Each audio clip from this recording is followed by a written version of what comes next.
Item on the agenda, confirm the minutes of the council meeting which took place on the 5th of December 2017 and of the extraordinary meeting held on the 19th of December.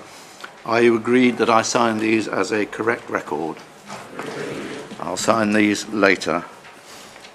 The last meeting was a mere 9 minutes long. That's a target, isn't it? Mr. Taylor, are there any apologies for absence? Yes, thank you, Mr. Mayor.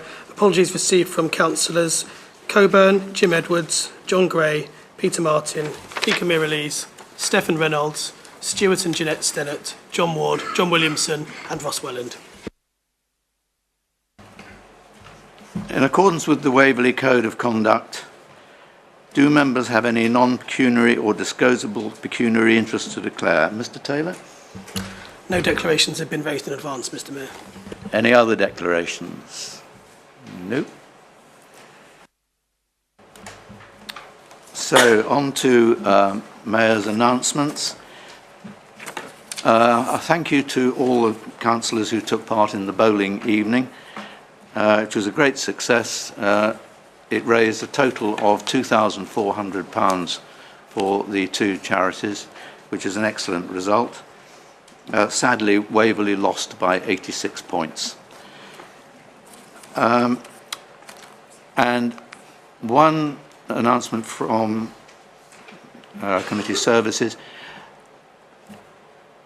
There is a possibility that the JPC tomorrow will be postponed. So please check your emails tomorrow for confirmation as to whether or not it is going ahead. And just one other thing, we can still accommodate one or two more members at the charity dinner. Now, one question has been received from Mr. Kutzel of Godalming. The question and answer have been circulated. Mr. Taylor, have any questions been received from members? None received, Mr. Mayor. Thank you. Have any motions been received from members? None received. Right. In view of the public interest in the local plan, I've agreed to reorder the agenda to take the minutes of the special executive meeting held earlier this evening at this point, it was formerly item 10B on the agenda.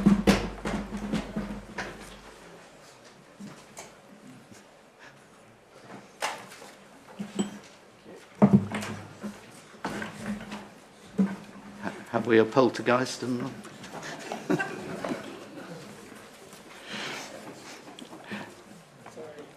So, Leader, please move the minutes of the special executive. The minutes have been tabled.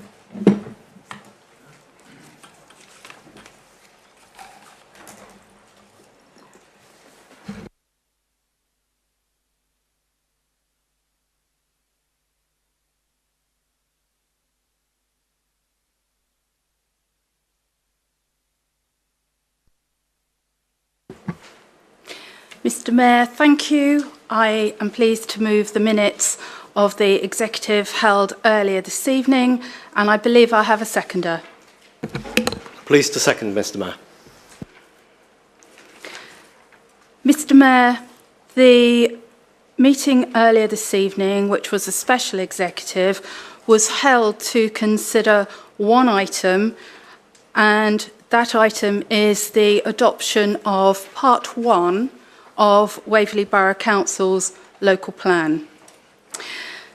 Members will see the details of those minutes held earlier this evening, which have two recommendations to Council. Mr. Mayor, members and members of the public, by way of a short introduction to this particular item, think it fair to say that we all recognise that this evening we are at a significant milestone in the life of Waverey Borough Council's local plan. Without a local plan, local authorities clearly have far less control over development, where decision management decisions have to take into account the most up-to-date policy and strategy position. We ourselves, in all parts of this borough, have experienced firsthand, many of us in our own wards, borough-wide, the problems and the issues of not having a sound, up-to-date local plan. Earlier versions of the plan were withdrawn in 2007 and again in 2013.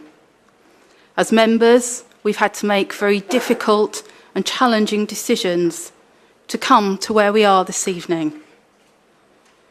It's important to remember, and I know the portfolio holder will want to enlarge on this further, but it is really important to remember that this plan has gone through a very robust examination, through a long period of time last year, through periods of consultation, and before us we have the plan as it is tonight. And what I would also remind members is that the plan and the decision on the plan that you're being asked to make tonight is on a plan that includes all the main modifications as recommended by the planning inspector. He found the plan to be sound, but critically only with the inclusion of the main modifications. So to be absolutely clear, the plan that we submitted to government in December of 2016 without those modifications was and remains unsound. It is only with the inclusion of all the main modifications recommended that that plan will be sound. And whilst I know that this is a difficult decision before members tonight, actually, what do we want? Do we want to take back control? Do we want to have appropriate plan-led development? Or do we want a free-for-all in our borough? And I think it's a very clear decision that we all have to make tonight. Mr. Mayor, thank you. And I'm sure that there are a number of other members who would like to speak on this item.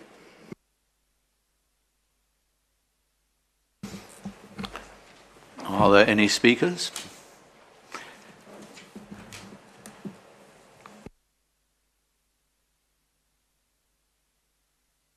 Councillor Adams. I know. Mr. Mayor, thank you. Clearly I'm pleased that our local plan part 1 is being presented for adoption today. For me, it represents the culmination of 4 years' effort. It took Councillor Knowles several requests before I agreed to take it on. I have to thank Councillor Knowles for the total support he gave me as portfolio holder. He encouraged initiative and always worked with me. In 2013, the NPPF was still new and being interpreted by different inspectors inconsistently. This streamlined planning system was followed about 15 months later by just 900 pages of planning guidance, which opened up even more opportunities for interpretation. In fact, only 8 months before 2015 election did the stream of changes slow to a trickle. It had turned into a long and tortuous project. After a while, a detailed project management plan was created and maintained for most of the project. This gradually improved estimating for all the various work streams. It could be, if required, be a good foundation for the estimating of future any project review. The major underestimate we made related to traffic movements and the necessary infrastructure improvements, which took more than twice as long to clarify as anticipated. It also required the employment of a contractor to supplement Surrey County Council's activities. The technical knowledge behind this plan has been provided by a dedicated planning policy team, and we should be grateful to the officers led by Graham Parrott supported by Ian Motchell and Matthew Ellis, who have stayed the whole course of this development. The total team, though roughly half the size of Guildford, have achieved this outcome a year earlier than theirs. I appreciate the plan has a number of features which are disappointing to many of our residents. It was always going to be the case. The government has made the rules to have too many more homes built than our residents believe necessary. There are strong planning guidelines and landscape constraints focusing where those homes should go. Although we came to an agreement with Woking, the NPPF clearly states that housing market areas should accommodate the whole of their need if possible. So the inspector was entitled to take the very short-term view as he chose to do. I'm delighted that he has recognised the value of the Farnham Neighbourhood Plan in his report and given it his support. He also recognised the contribution Dunsfold Park could make and the consequent relief of even more homes in our towns and villages. The figure of 2,600 is the maximum he considers possible to build in this plan period. Adoption now not only curtails speculative development, but enables the team to concentrate on finding funding for the significant infrastructure requirements identified with certainty in the IDP. Certainty is also provided for the various neighbourhood plans under development throughout the borough. It has been announced that a significantly revised NPPF will be presented at the end of March. There are no indications that there will be any relief on housing numbers for planning authorities, in fact, quite the contrary. So any delay in adopting this plan would not only provide additional unknown uncertainties, but also likely additional costs to our residents. The plan could not have reached this stage without the continued support of you, my colleagues, who, even under significant pressure from your constituents, have understood the reasons why some unpopular choices have been made for greater good. Thank you all for supporting me over the last 4 years and making this difficult task achievable. Finally, I would like to thank those councillors who went out of their way to assist my travel during my medically enforced driving ban. Councillors Denis, King, Jenny Else, and especially Councillors Coburn and Isherwood. Without your help in the first few weeks of last year, my job would have been extremely difficult to fulfil. Best of luck to Councillor Storey. Thank you, Mr. Mayor. Thank you, Councillor Adams. And Councillor Lee.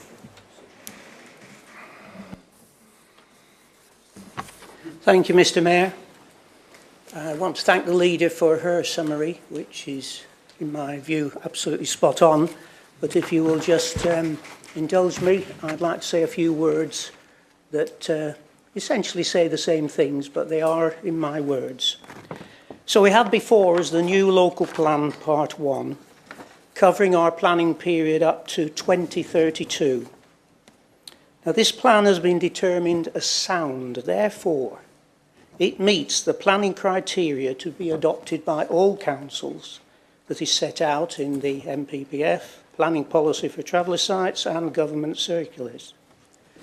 The importance of a sound plan cannot be overstated since the original submission in 2013 was declared unsound and rejected. So for the last 5 years, officers and members have worked tirelessly in preparing this plan, looking as fairly as possible over the whole borough. And I congratulate them and the inspector even that has achieved this milestone. Throughout this time, the advantage has been with the developers because of the lack of appropriate policies and strategy to address the increased housing numbers being forced upon us. This has been proved by a number of appeals lodged by the developers that have gone against our recommendations. Defending appeals costs money, and when the costs do not achieve the desired result, it is not at all satisfactory to the borough and its residents. Now, the number of dwellings, their locations, and the consequent need for appropriate infrastructure are matters of legitimate concern to each of the councillors in this chamber. And it is probable that not one of us is satisfied with elements of the plan. I'm not, both from a Milford Ward perspective and, if I can be selfish, a personal perspective, since I will be having housing to the rear, to the side and to the front across the narrow country road. But I have to wear a Waverey hat. Interestingly, I think, I received a letter on behalf of a self-interested group laying out the problems in their area, which indeed are real and we will be seeking to address when applications are presented. But the person went on to say that the increased housing that he was talking about would you believe, be better located in Milford, since we only have 180 dwellings, which was an out-of-date figure since it now stands at 480. Now, it has been suggested that this plan be rejected for further work until we have the right plan. Well, a right or perfect plan is a totally unattainable objective, since it would not be possible to satisfy everybody's specific concerns. So in my view, there is no point in wasting further time by rejecting this sound plan. I therefore commend this plan for the acceptance by the Council to give us back a control over our planning decisions that we have lost up to now. Thank you. Thank you, Councillor Lee. Councillor Forozewski.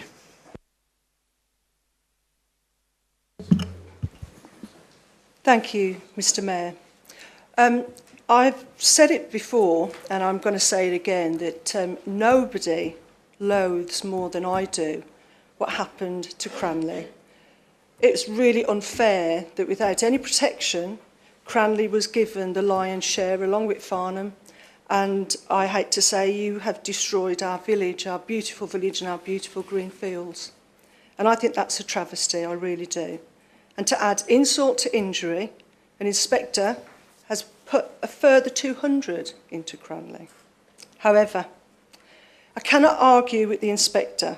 He found the plan to be sound. We witter on about taking Wokin's unmet needs and other criticisms of the plan. But, having said that, had a previous administration listened to the backbenchers, we wouldn't be where we are now.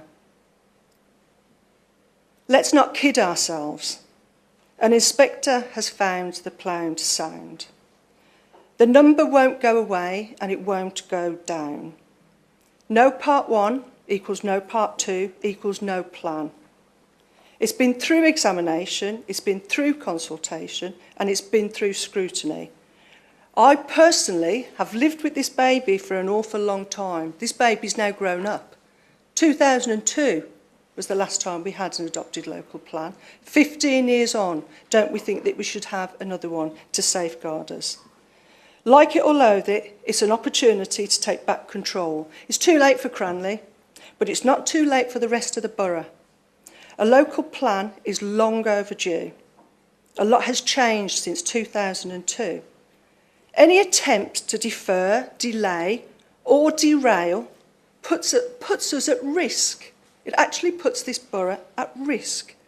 It's not a sensible conclusion to think that a delay is going to help anybody.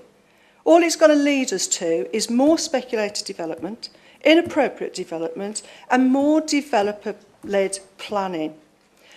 Having spent hours in this chamber with my colleagues, we have fought tirelessly and hard to defend our village, but we lost. And it wasn't for the want of trying. And it's not the fault of officers or anybody else. It's the fault of we had developers out there pecking away, looking to what was available, knowing that we had no protection. No adoption of this plan is a backward step. If I'm going to continue to fight in this chamber, I want something to fight with, and a local plan will allow me to do that. An inspector appointed by the Secretary of State has found the plan to be sound upon examination. I didn't find it sound. An inspector did. What do we want? Do we want to go forward and not have a plan? or do we want to go forward and have a plan? I don't like it any more than anybody else, but I accept that going forward we have to have this plan. Anybody who doesn't want it is putting us at risk. And I would actually congratulate the leader for having the courage of her conviction to bring this to council and actually get it hopefully adopted this evening, because that's what we need as a borough. So whilst I don't like it, I 100% support it because it gives me the ammunition I need. And I'd also congratulate Elizabeth Sims and her team, because rather than sitting back and doing nothing in 2013, you actually got together, done something and produced a plan. Stay ahead of the game, because if you don't, you might just be taking Guildford's unmet needs if their plan goes ahead of ours, which is what happened to Woking. So let's adopt this plan tonight and not let's waste any more time. Thank you, Chairman. Thank you, Mr. Thank you, Councillor Frozeski. And we're moving on to Councillor Hargreaves. Thank you, Mr. Mayor. Of course, I support the adoption of an up-to-date local plan. As a resident of Farnham, you would expect me to sympathise with the disappointment of the hundreds of residents who wrote the Farnham Neighbourhood Plan and the thousands more who supported it at referendum. There has been so much nonsense spoken recently by those who know little about the Localism Act, Save Policy NRM6, or the South East Plan, neighbourhood planning in general, or the Farnham Neighbourhood Plan itself. By law, almost every new dwelling in Farnham needs to provide mitigation for harm to the Thames Basin Heath Special Protection Area in the form of SANGs, suitable, accessible, natural green space. As things stand, there is not enough SANG provision to deliver even the earlier allocation of 2,330 dwellings in Farnham. Natural England did not support an immediate increase in the allocation to Farnham, stating that there was no certainty that an increase could be delivered. That is why Farnham sought a later review of its plan, rather than face an immediate further allocation of 450 dwellings. That is why residents are upset by Waverey's decision. The neighbourhood plan has allocated all available brownfield sites together with selected suitable greenfield sites. It is hoped that there will be enough capacity in Farnham Park or on selected sites to enable developers to buy into SANG provision or provide their own over the life of the plan. However, because of the uncertainty over delivery, the neighbourhood plan has a need for a later review written into its text. It was hoped that Waverey Executive would support its only made neighbourhood plan, as other boroughs have, and enable the extra sites to be identified later in the plan period, together with further SANGs if necessary. This would have provided certainty of delivery on a variety of sites. Certain greenfield sites might be able to provide their own bespoke SAN, but this will be impossible for brownfield sites in the future. If new provision can be found, Farnham could face the prospect of another moratorium on residential development on brownfield sites in the town centre and elsewhere.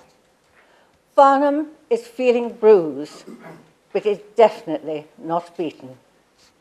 The neighbourhood plan is set to deliver in excess of its original target within its first 10 years, and the Town Council has begun a new call for sites. I would encourage landowners of brownfield sites which might be available for residential development over the next 15 years to put their sites in for consideration now.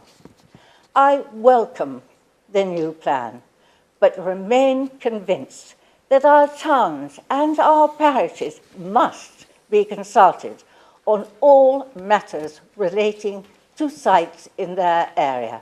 Thank you, Mr Mayor. Thank you, Councillor Hargreaves. And next is Councillor Ellis. Thank you, Mr Mayor. Personally, I really do believe that it is vital for us to agree the recommendations this evening and to adopt the plan.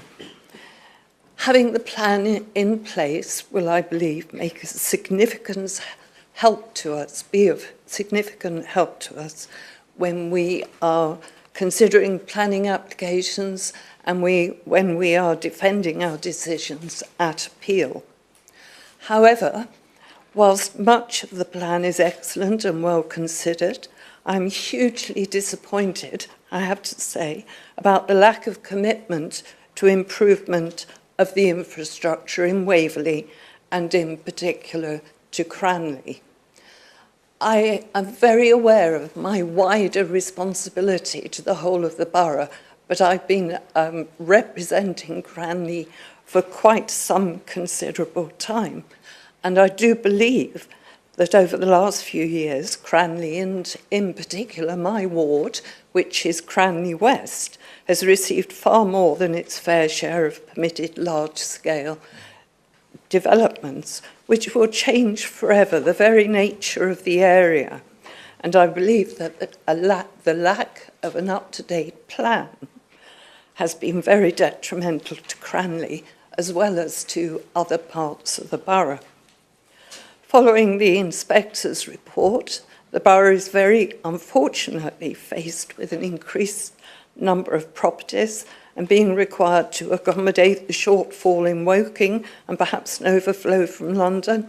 That doesn't sit very well with me or with my fellow residents. Cranley, and I'm sorry to concentrate on Cranley, or appear to, and the surrounding area already suffers from very serious problems with the infrastructure, or the lack of infrastructure. And unfortunately, there appears to have been very little reference or consideration given to these problems by the inspector in his report, or even, I'm sorry to say, much of the plan that we are considering. I'm not alone in having made regular reference to the infrastructure problems already experienced in Cranley. But we must seriously understand that these issues need to be addressed before all of the properties already permitted are built and indeed occupied. With the very best will in the world, these issues cannot be resolved overnight, and in terms of planning and financing, etc., some will take several years. And it won't be the developers who are suffering, but the people of Cranley, be they existing residents or new residents. Very briefly, because it has all been said before, Cranley is currently only served by already severely congested B roads and country lanes, and this will get worse as hundreds of new residents have to get in their cars to go to work. And that actually raises a further issue. Where really are these people going to work? The new property is already permitted for Cranley would depend on the sewage treatment plant in Elmbridge Road, which has been experiencing severe problems over several years, and the stream that the effluent is pumped into has developed serious flow problems and sometimes ceases to flow at all. I am reliably informed that 29.6% of all Cranley's drinking water supply network is made up from old asbestos cement piping, which has come to the end of its life. And we suffer regular burst water mains. And on a personal issue, I was for 20 hours without water this Christmas Eve. Unfortunately, I realise I've overstepped the mark, and I do apologise. These two issues are really very, very serious, and I hope that Waverey will take some steps soon to address these matters and support the people of Cranley. Thank you. Thank you, Councillor Ellis. Councillor Townsend. Thank you, Mr. Mayor. I would also like to agree with my fellow councillors from Cranley and my fellow councillor from Cranley West, which I'm the representative for Cranley West Ward. I have huge reservations, especially as mentioned already, about the amount of Woking's housing unmet need we are having to take. In Cranley, we're going to probably have to take 2 years, another 2 times 83 of the unmet need from Woking, and then about a year's worth of unmet need from London as well, in addition to the original allocation we had in the local plan. As my fellow councillor Ellis has mentioned, we have severe problems with wastewater infrastructure and water quality in our local river, and we also have a lack of employment land as well.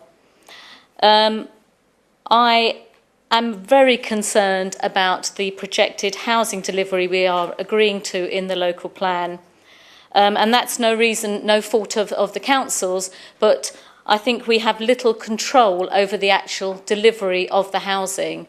The developers will deliver the housing, I think, in accordance with their own needs rather than in accordance with the needs of the borough and in accordance with people's housing need. I think that in agreeing this delivery and agreeing the numbers, I am not sure that we are going to be able to meet approximately 1,200 times housing per year. And I think that I'm afraid that I have reservations about it. That's all I have to say. Thank you. Thank you, Councillor Townsend. And next I have Councillor Follows. Thank you, Mr. Mayor, fellow councillors. First of all, I also just want to praise the sheer amount of work that's gone into this process from the officers and everybody involved. Whatever my own feelings on the content, this was clearly not a small undertaking from anybody involved. However, I'm pleasantly not so bound to play follow the leader as many other people in this room. Taking back control is a phrase I've just heard too many times from too many Conservatives on too many subjects recently. And I just can't shake the feeling that we're stuck between a rock and a hard place. It's been made very clear to councillors by officers and the executive that there are significant risks of non-adoption and the absolute certain apocalyptic doom that would follow if we don't pass it. It's been made equally clear that the plan and its fundamental points would hold significant weight and precedent regardless of whether we passed it or not. Now, I attended the ONS last week, and what startled me most were the comments of the various councillors that also didn't like this, as we're seeing tonight. That they, in some cases, were only voting for it because they believe they're almost certain most of the development wouldn't actually happen. Though, of course, at the same time, they are about to vote for Greenbelt being taken out of Godalming in Binscombe and in my own ward up in Aarons Hill. And these are provisions that came in as part of the major modifications, which we barely discussed at that ONS because people were so, I'm going to say, adverse to criticism, but they did not want to really scrutinise those modifications because they felt they couldn't do anything about them. The inspector expects those numbers to be deliverable where the plan says. So if you're going to vote for it and the inspector's word is gospel, then we have to consider that those Greenbelts allocations will be used for housing. So either you agree with this or you don't. And either way, the door is firmly open to development on those sites once you take it out of the Greenbelt. Now, I personally have no objection to reasonable modifications to that Greenbelt, but I do have objections when there are other alternatives that we should be using first. But we're here today because successive incarnations of this council have failed to deliver a local plan and now sits here essentially with a gun to councillors' heads telling them to pass this or face the consequences. Many of you have also complained bitterly about the uncontrolled development in the borough whilst holding a near total majority to construct and pass a local plan in those 15 years and since the last plan period. That's 15 years. Almost all the issues which members have bemoaned here tonight have happened on your watch, and you are all collectively responsible for what has happened, however much you disagree with them. All of it. By not having that plan for 15 years, we've missed out on a colossal variety of SIL money, which I've had estimates to be in the millions. But that SIL money is only useful if it's managed properly, the money goes to the right places, and if it's actually used to benefit the community. Finally, I'll conclude. Many of you are voting for something that you do not wish to be realised, and I'm not at all surprised to be listening to so many members tonight upset with a plan that you are subsequently about to all line up and vote for.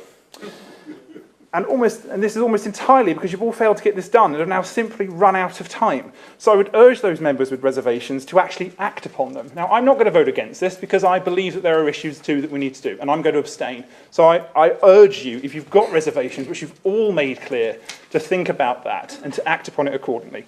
Thank you. Mr. Mayor. Just one moment, Councillor Frost. Members of the public, this is a meeting held in public. It is not a public meeting. You are not to intervene with applause or shouts of hear, hear. Councillor Frost, did you wish to raise a point? Thank you, Mr. Mayor. It was really a point to do with the behaviour of the members of the public behind us. It was quite clear that our member here, our new member, was playing to the audience, and we are here, actually. Do you see what I mean? Thank you for bringing it to their attention that this is not a public meeting. Thank you, Councillor Frost. Councillor MacLeod, and then Jerry. Thank you, Mr. Mayor. For many reasons, I would very much like to support this local plan. Many of the councillors who have spoken have views that I respect, and I totally endorse the points about all the great deal of work that's gone into it. However, I have some very big concerns about this local plan. The two things I would like to say about it is, first, it's not actually particularly local, is it? That it's very much imposed on us from above, and it's had very detrimental effects on the neighbourhood plan in Farnham. And I was also advised at the recent briefing meeting on the Elsted local plan. Second, it's not really a whole plan, is it? That a plan consists not just of what you've got to do, but how you're going to achieve it. Now, our plan is full of a lot of detail about what's got to be done, but there's very little about how it should be achieved. And the reason for that is that we've got very little control over how it should be achieved. The people who control it are very much, in terms of the housing numbers, very much the developers, and very much in terms of infrastructure, other bodies like County Council, and the other infrastructure providers.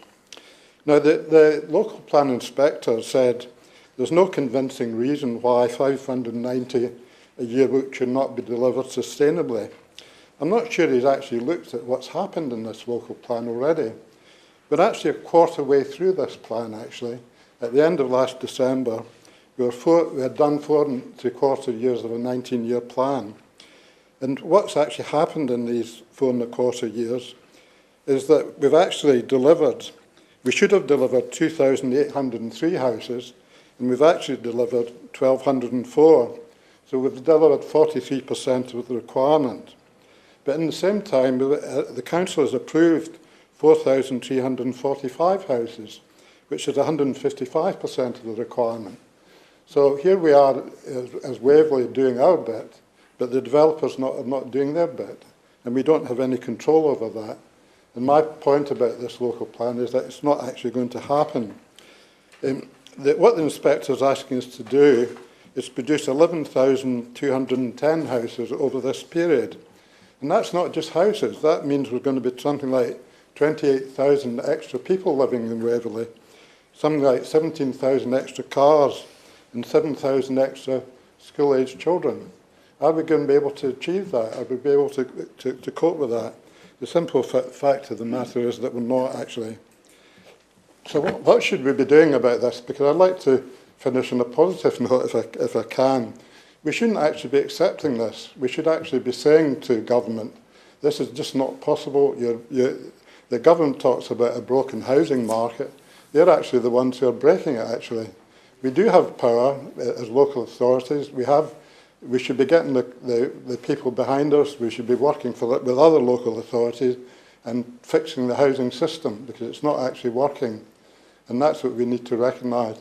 The fundamental problem with this local plan, it just won't happen.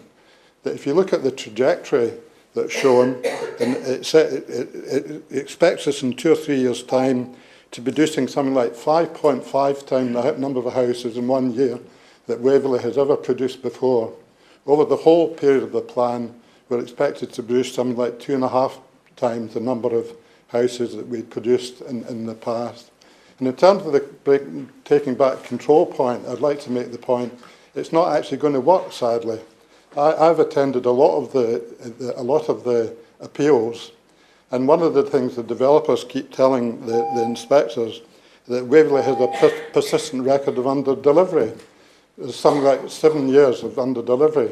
It's now up to 9 years, and that's going to continue, and it's actually going to get worse. We're not going to be able to keep control in the way suggested, because the developers are not going to build the houses that we require for that to happen. Thank you, Mr. Mayor. Thank you, Councillor. And next I have Councillor Band. Thank you, Mr. Mayor. And I too would like to join in congratulating the officers and the work that has gone on in producing this document and getting us to the stage we are today. However, like other councillors, I have severe reservations about the recommendations generated through the process and incorporated by the inspector in his report. However, I think at this point in time, and looking at the decisions in front of us tonight, those reservations are barely relevant any longer. The reality is the inspector's report is in the public domain. That will be the guideline for any developer coming forward in the future for any future development in the borough. We have to recognise that. And so if we adopt the local plan, and I will be supporting the recommendation, we do at least gather some protection. That is the maximum amount of additional protection we can now achieve.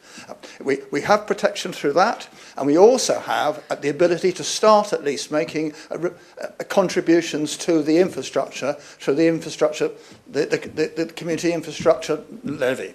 I think both of these things are of benefit to us and to our residents in this borough. So reluctantly, we are where we are. The reality is we have two recommendations before us, and frankly, I think it's a no-brainer. We have to seek what protection we can and adopt the recommendation. Thank you, Mr. Thank you, Councillor Band. Councillor Frost. Thank you very much indeed, Mr. Mayor. Well, I'd like to correct something that Councillor Follows has said. I've been on this council a long time, and I seem to recall the first local plan being under the Liberal Democrat administration, and that failed. So we are where we are. I don't like all of this plan. I don't like what it's doing to Cranley, and I don't like what it's doing to Farnham. But the fact is, we are here now. There are benefits from it. And we are, in fact, hearing from people and having long letters from people who have, in fact, got vested interests in what goes on. And I personally don't want to find that in the next 5 years, I'm still discussing how many houses we have at Dunsfold or how many houses we have at Whitley. I want some protection for this borough. And the one thing we've forgotten today is that when we are looking at what's happening, that we are responsible for the planning applications. This is just the overall plan of what should happen. But when the applications come before us, we need to make sure we are vigilant, we know what we're doing, and we get the best out of them that we can for our constituents. And that, I think, is very important. And we mustn't forget that. And we seem to forget we still have power in our hands to do something for our residents. This is not just, oh, there's the local plan, right, we'll rubber stamp the application. And we've been very successful with some applications in Cranley in getting them turned over and also getting the inspector to agree with us that they shouldn't happen. And we've still got that power, and we must use it. The only thing I am a bit concerned about is that we have an officer, Mr. Parrott. What's he going to do now? To my knowledge, he spent most of his time very successfully working on and developing the plan that we have in front of us. I will be supporting the plan. We are in a situation where we're damned if we do and we're damned if we don't. So for me, whatever protection this plan can give the people of Waverley, I will be supporting it. But remember, colleagues, you agree the planning applications. And if you don't like it, say so. And I've sat in this council chamber when we've been looking at planning applications and being told, well, we can't go to appeal because it's going to cost us money. I don't care. What my job is to look at those applications for the people I represent. And if it's going to cost us money, sometimes we get the money back. So, Mr. Mayor, I will be supporting what we have in front of us, but let's not forget it's taken us a long time to get here, and let's get some protection for our borough. Thank you, Councillor Frost. And now Councillor Hyman. Thank you very much, Mr. Mayor. Councillor Frost is certainly right about the we're damned if we do. But we don't have to. Councillor Follows and Councillor MacLeod have certainly saved me trying to cram a lot of things in rather quickly. But I'm not surprised that some of the other members are slightly underinformed, because when you look at all the information we've been given, we see quite a lot about the risks of non-adoption. We see quite a lot about the benefits of adoption. I can't find anywhere in these papers the other side of the story, the benefits of non-adoption and the risks of adoption, funnily enough. Thankfully, I think some of the councillors do understand, but we know this is a rubber stamping exercise this evening. One of the things that isn't in the report there is Natural England have an outstanding objection on two grounds. And what they say is that Natural England are currently of the view that the local plan part 1 with the proposed main modifications is not legally compliant and does not meet all of the tests of soundness, namely whether it's effective and consistent with national policy.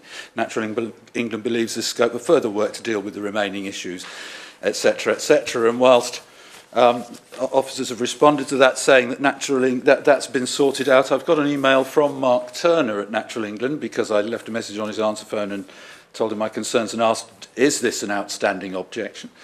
He said, thank you for contacting us about our concerns. I can confirm our concerns remain outstanding, but I note the inspector has given them little weight in the local plan examination report, and goes into further details that I won't to explain the depth of it, but basically it's that we can't complete an appropriate assessment because we don't have sufficient information. Now, you will remember, I'm sure, that in 2006 we had exactly the same problem. The inspector, Mattox, John Mattox it was, forced Waverey to withdraw the local plan on the basis Waverey couldn't answer the question that he put, which was called the supplementary question on AA and mitigation. His question was, how can I be certain that the mitigation measures will be effective in terms of the Wadensee judgment, that's the overriding law? And, of course, we still can't get an answer to that. I've been trying madly, as quite a lot of people have put in a lot of hard work over the past couple of days in order to try and get me an answer to that question. And where is the convincing objective evidence? Of course, we all know it doesn't exist. We know that Natural England tried to put some together for us a couple of years ago, but ended up throwing it away because if they publish the document, and this is what it tells us in the Joint Strategic Partnership Board minutes, if they publish that document, then it would make their position harder. Okay? I think we should be obeying the law, frankly. I am concerned, certainly, for what will happen for Cranley, and we know that Habitats actually protects about 3/4 of the borough right over the 281, and we've got Shamley Green, Ewhurst and Cranley, certainly who don't have Habitats protection. There are other environmental protections that might be useful to them, but they haven't pressed those hard enough as far as I can tell. Yes, the council did try to destroy Farnham, and we fought. Cranley turned their back and didn't realise it was coming. They got destroyed, and now it's back to destroy Farnham again. And with this local plan here, it's the rest of the borough too. The question perhaps we need to ask is, could we have a worse plan? This is excessive, unrealistic. It ignores the environmental law that protects the borough. But we are here to rubber stamp it, people. I think it's a planning decision. I don't think it should be allowed to be predetermined, but I know everybody has. So. Thank you very much, Mr. Mayor. There's a lot more we could say about this, but it's going to be rubber stamped, isn't it? Thank you. Thank you, Councillor Hyman. Councillor Hall. Thank you, Mr Mayor. A few points have been made regarding the details contained within the local plan. I will be supporting the plan because it seems to me that the choice is fairly binary. Either we have some control or we have none. Put another way, those voting against the plan are voting against their residents having any control whatsoever on developments within their area of the borough. Now, some members believe the plan does not address certain issues. Some members believe the plan disproportionately favours one area over another. Some members just don't like it. But even taking this into account, without a plan, our ability to control development is pretty much zero. Put simply, and paraphrasing General Patton, the worst plan in the world violently executed is infinitely superior to no plan. Therefore, I urge you all to support the plan because without it, our residents will be left without a voice and without any legal basis to scrutinise future developments. Thank you, Mr Mayor. Thank you, Councillor Hall. And Councillor Goodrich. Thank you, Mr Mayor. I too will be supporting the adoption of the local plan. Having said that, I suspect there's nobody in this chamber that are happy with 590 houses per year throughout the time of this plan. None of us are happy with it, but that is the judgment of the inspector that what we should have to provide. And we can't keep on changing inspectors till we find one that actually wants to do what we want to do. I too, with others, don't quite understand the expert highway opinions that we got concerning the sustainability of the road network for the A31, 281 and the 2128. But that is what we've got, and that is the evidence that was before the inspector. I do know, as others have said, the hard work that officers have put in to ensure that we legally comply, and also the policy portfolio holders and the executive who've done the same. I have to say I get great comfort from the inspector's report on pages 34 and 35 when he concludes that this plan is sound, provided the main modifications that he recommended are adopted. And what is important is that we have complied with the law so far as the inspector is concerned, whatever Natural England may have to say, or Councillor Hyman. The fact of the matter is the inspector says it is sound, that we have complied with the law. And I see from the executive minutes of today that judicial review was raised as a last-minute throw of the dice from others. There's always a risk that someone might do that. We've had advice, as I see from this these agenda or these minutes, and I think it's far more important that we have a plan in place and we don't go on any further with a vacuum, and that we get on with it and adopt this plan. We can move on then to part two, we can move on to the rest to protect this borough.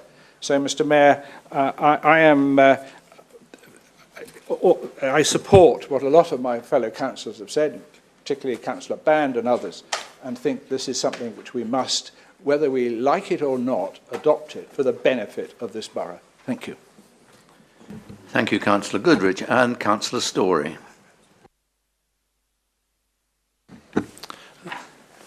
Thank you, Mr Mayor.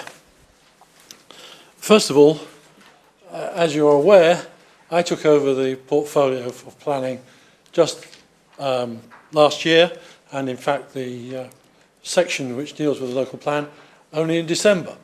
So I would like to say thank you, reiterating what lots of other people have said, to the officers, most of whom are here this evening, and particularly to my predecessor as portfolio holder, Councillor Adams, and I thank him for his good wishes and for all his hard work over the years.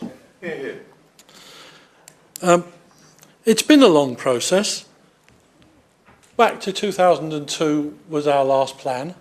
I'd like to confirm what Councillor Frost said, that when Councillor Follows was complaining about our local plans, the 2007 plan was a Liberal Democrat plan and was failed just as dismally as anything else. In 2013, I was a member of this council, and I remember sitting in this council chamber discussing housing numbers.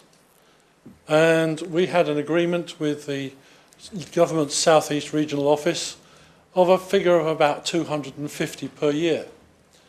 A local consultation with members of the public, Councillor Isherwood reminded me today, suggested that 157 was more than enough for the borough. Well, I'm sorry, but when that came for examination and we put in, I think, 230, it was laughed out of the chamber. And the inspector at that point thought that we needed more like 700. The decision today is, do we accept and adopt this plan? It's not, do we like this little bit? Do we like that little bit? Could we change it here? Could we change it there? It's this or nothing. Can I say to Councillor Hargreaves that if she looks at the inspector's report in paragraphs 101 and 102, she'll see where it deals with, the inspector deals with the matter of phasing of houses in Farnham and also the requirement for SANG. And for Councillor Hyman, could we have a worse plan? Certainly we could. And I believe that if we don't adopt this one, then we certainly will get a worse plan, because the Secretary of State will do what he has done with other councils who failed to adopt their plan and imposed one from the top. So, what are the plus points? We move from developer-led to plan-led. It allows us to move forward on Local Plan Part 2. And I can reassure Councillor Frost that Mr Parrott will have some work to do in dealing with Part 2. It allows us to move forward on local plans, local neighbourhood plans in our towns and parishes. It allows us to move forward on SIL and bring in much needed money for infrastructure improvements. And it's a basis of strategy not just on housing. Look at the agenda. You'll see there's leisure, there's tourism, there's environment. It's all part of a greater strategy. I've got 8 seconds left. If you don't pass this today, we will have the new NPPF to cope with and also the Secretary of State imposing a solution. Thank you, Councillor Storey. And I have next Councillor Mulliner. Thank you very much, Mr Mayor.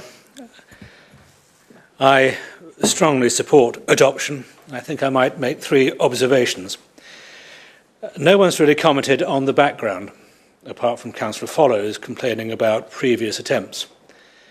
In the time I've been on the council, we've seen one major change in national perception, and that is the admission there's a national housing shortage, which has unsurprisingly driven government thinking ever since. The landscape has changed considerably. As has been pointed out, the South East Plan of blessed memory had far smaller ambitions for us than the National Planning Policy Framework, which came in 2013. And although I wasn't impressed by the way that our 2013 plan was not put together well enough to survive more than a day in front of the inspector, one could only have sympathy for the changing landscape, which was making the officers' lives much more difficult than it might have been. I was fairly involved in the transport aspect of this plan, and that persuaded me just how law-bound and complicated and thoroughly intricate is the business of preparing a local plan.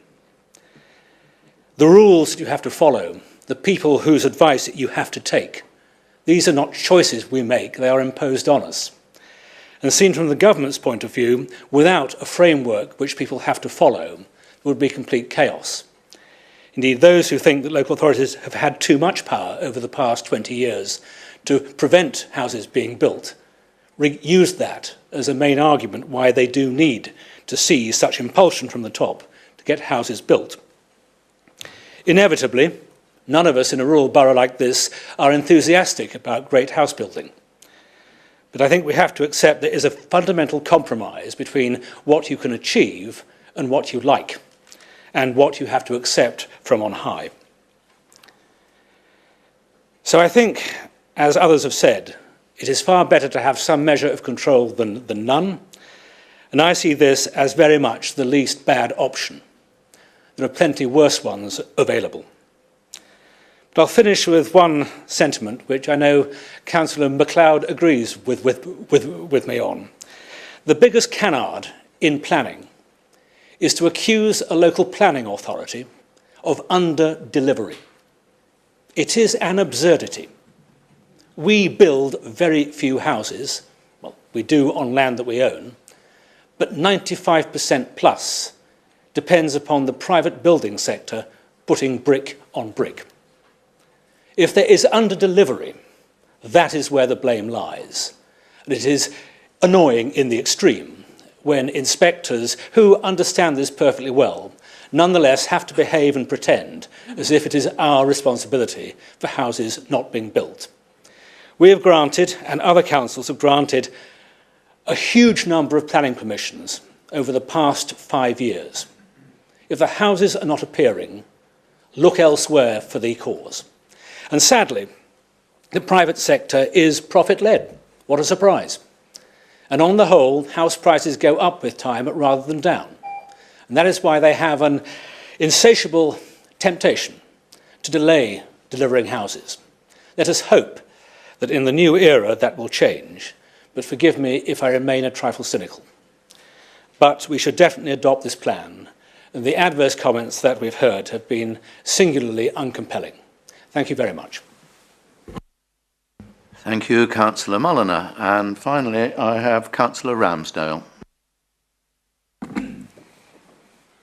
Thank you, Mr. Mayor, and thank you all those of you who contributed already, much of which I agree with, and I'll be seeking not to repeat those thoughts, except, of course, to say a big thank you and well done to all the officers and the members responsible for us getting to the place we are now, where we've got a sound plan that we can put forward and push forward on. Frankly, I'm amazed that some of our colleagues in this chamber think that we should seek a deferment or seek rushing off to challenge Natural England, whose views on those subjects I certainly take to heart more than I would Councillor Hyman's, although I do hear Councillor Hyman's more often. And Councillor MacLeod, you and I have worked well on a number of projects, but I won't be marching up the hill behind you to try and take on central government on this one. You know, we are where we are. The time spent to look and scrutinise, observe, try and change what was happening in this document is not now at the last minute. It was in all the sessions that different people here have attended. I was just talking to Councillor Isherwood earlier today about how he was at every day of the hearing and was participating, arguing with, evidencing officers, arguing with the inspector. Others amongst us have spent detailed hours reviewing the documents, the schmar on the analysis, challenging the consultant that came up with it, that he was getting his numbers wrong. You know, but those pieces of evidence are then have accumulated on us. And of course, you know, we all have reservations. So I'm just not sure that if we were to change the plan, we'd find the same changes that we'd all make. So that scrutiny's been done over the time period. We now face a clear decision. This is not a time when we can offer suggestions back to Elizabeth Sims and her colleagues on, can't we do this, can't we do that, in the way we very often can at a scrutiny type meeting. It's this plan or nothing. Indeed, if we go for the nothing option, the plan can be used by developers as a source of technical knowledge and decisions to support arguments both at the initial hearing with the council and at appeal. And I dread to think how difficult it would be for quotes from one inspector to persuade another inspector that the first one was right and therefore we're going to get whatever the developer wants. I totally agree with Councillor Forozescu when she says, no part 1, then no part 2. Thus no contribution to infrastructure, community infrastructure levy, none of the pounds that come with that to help local causes and activities. And certainly none of the protection measures that the plan contains. Councillor Follows, I do wish for this to go through. I do wish to have the protection it offers me. And yes, I regret some of the things that have happened in the past. You weren't here, I wasn't here for much of it either. But for example, if we under-deliver, as was mentioned, and we don't achieve the housing numbers that are set out, well, that's the target we've got to achieve. And with no plan, we'll have the developers knocking on our door saying, that nice green field there, yes, the one you said you didn't want, but the plan wasn't accepted, well, we think that'd be a great site. And just like the Baker Oats field in my ward, the developer could get it. And he could get that green field near to you. So let's go for the protection, be confident about what we've got, and thank all those who've got us to where we are now. So thank you very much, everybody. Thank you, Mr. Mayor. Thank you, Councillor Ramsdale. Well, I have no further speakers, so Lido, would you like to sum up?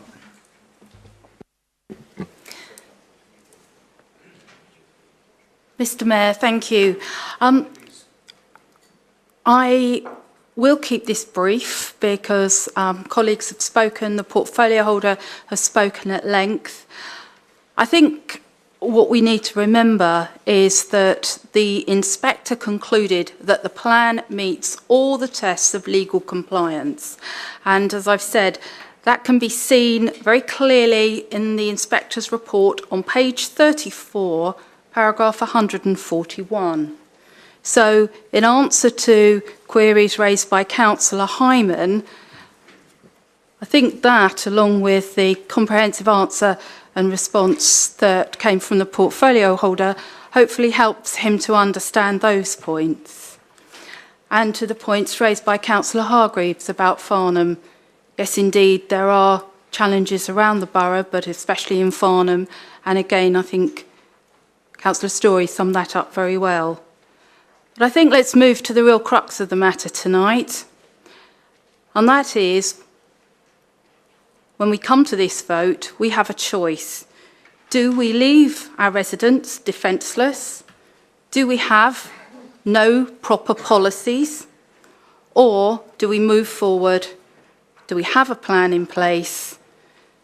Do we therefore move forward and implement SIL, which will allow us to actually start to really address some of the infrastructure issues that we have, allow us to help, and that's also filtered down for use by our towns and parishes. We have a very clear decision before us tonight. Do we take back control? That is what you are voting on tonight. And let me hope, and I would commend this plan to Council and urge all members to support it. Thank you, Mr. Mayor. Leader, on this very important matter, are you going to ask for a recorded vote? Mr. Mayor, thank you. I would like to ask for a recorded vote, and I believe I have a seconder. Pleased to second, Mr. Mayor. Thank you. Mr. Taylor? Sorry? Are there 5 members in support? So, I'll in support. Well, Okay. Yes. That's a yes. Right, Mr. Taylor. Thank you, Mr. Mayor. Members, when I call out your name, please say whether you wish to vote for, vote against, or abstain. Thank you. Councillor Brian Adams? For. Mike Band? For. Andrew Bolton? For. Maurice Byam? For. Kevin Denis? Abstain. Patricia Ellis? For. David Else? For. Jenny Else? For. Paul Follows? Abstain. Mary Forowski? 4. John Fraser. 4. Pat Frost. 4. Michael Goodridge. 4. Tony Gordon-Smith. 4. Jed Hall. 4. Jill Hargreaves. 4. Val Henry. 4. Christian Hesse. 4. Mike Hodge. 4. Nicholas Holder. 4. David Hunter. 4. Jerry Hyman. Against. Mr Mayor. 4. Peter Isherwood. 4. Anna James. 4. Carol King. 4. Robert Knowles. 4. Denise Legal. 4. Martin Lear. 4. Dennis Lee. 4. Andy MacLeod. Abstain. Tom Martin. 4. Stephen Mulliner. 4. Nabil Nazir. 4. Libby Piper. 4. Julia Potts. 4. Sam Pritchard. 4. Wyatt Ramsdale. 4. David Round. 4. Richard Seaborn. 4. Chris Story. 4. Liz Townsend. 4. Bob Upton. 4. Liz Wheatley. 4. And Nick Williams. Nick Williams? Thank you.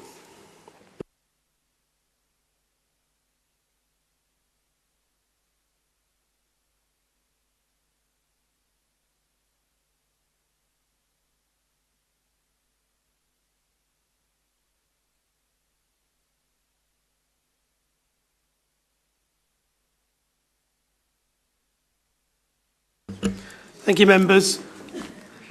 There were 12 members absent, 3 abstentions, 1 vote against, and 41 votes in favour. So the recommendations are agreed. Those recommendations, therefore, are carried. We will now have a short adjournment for 5 minutes. So if we could return at 8:20, please. It didn't take as long as everyone thought, I think. No, but I think it's a good idea Just to have a to break. clear up the public gallery. Yeah.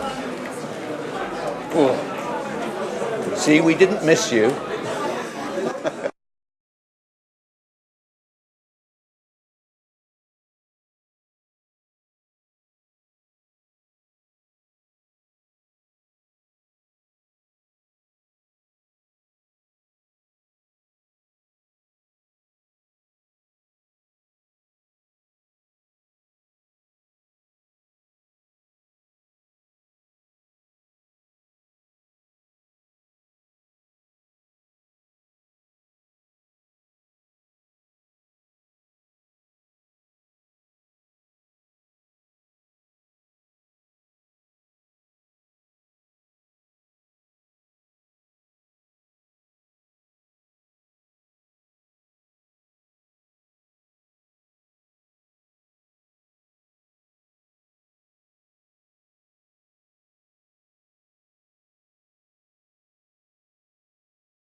Right, the next item on the agenda is the budget. Leader, please introduce the budget to the council.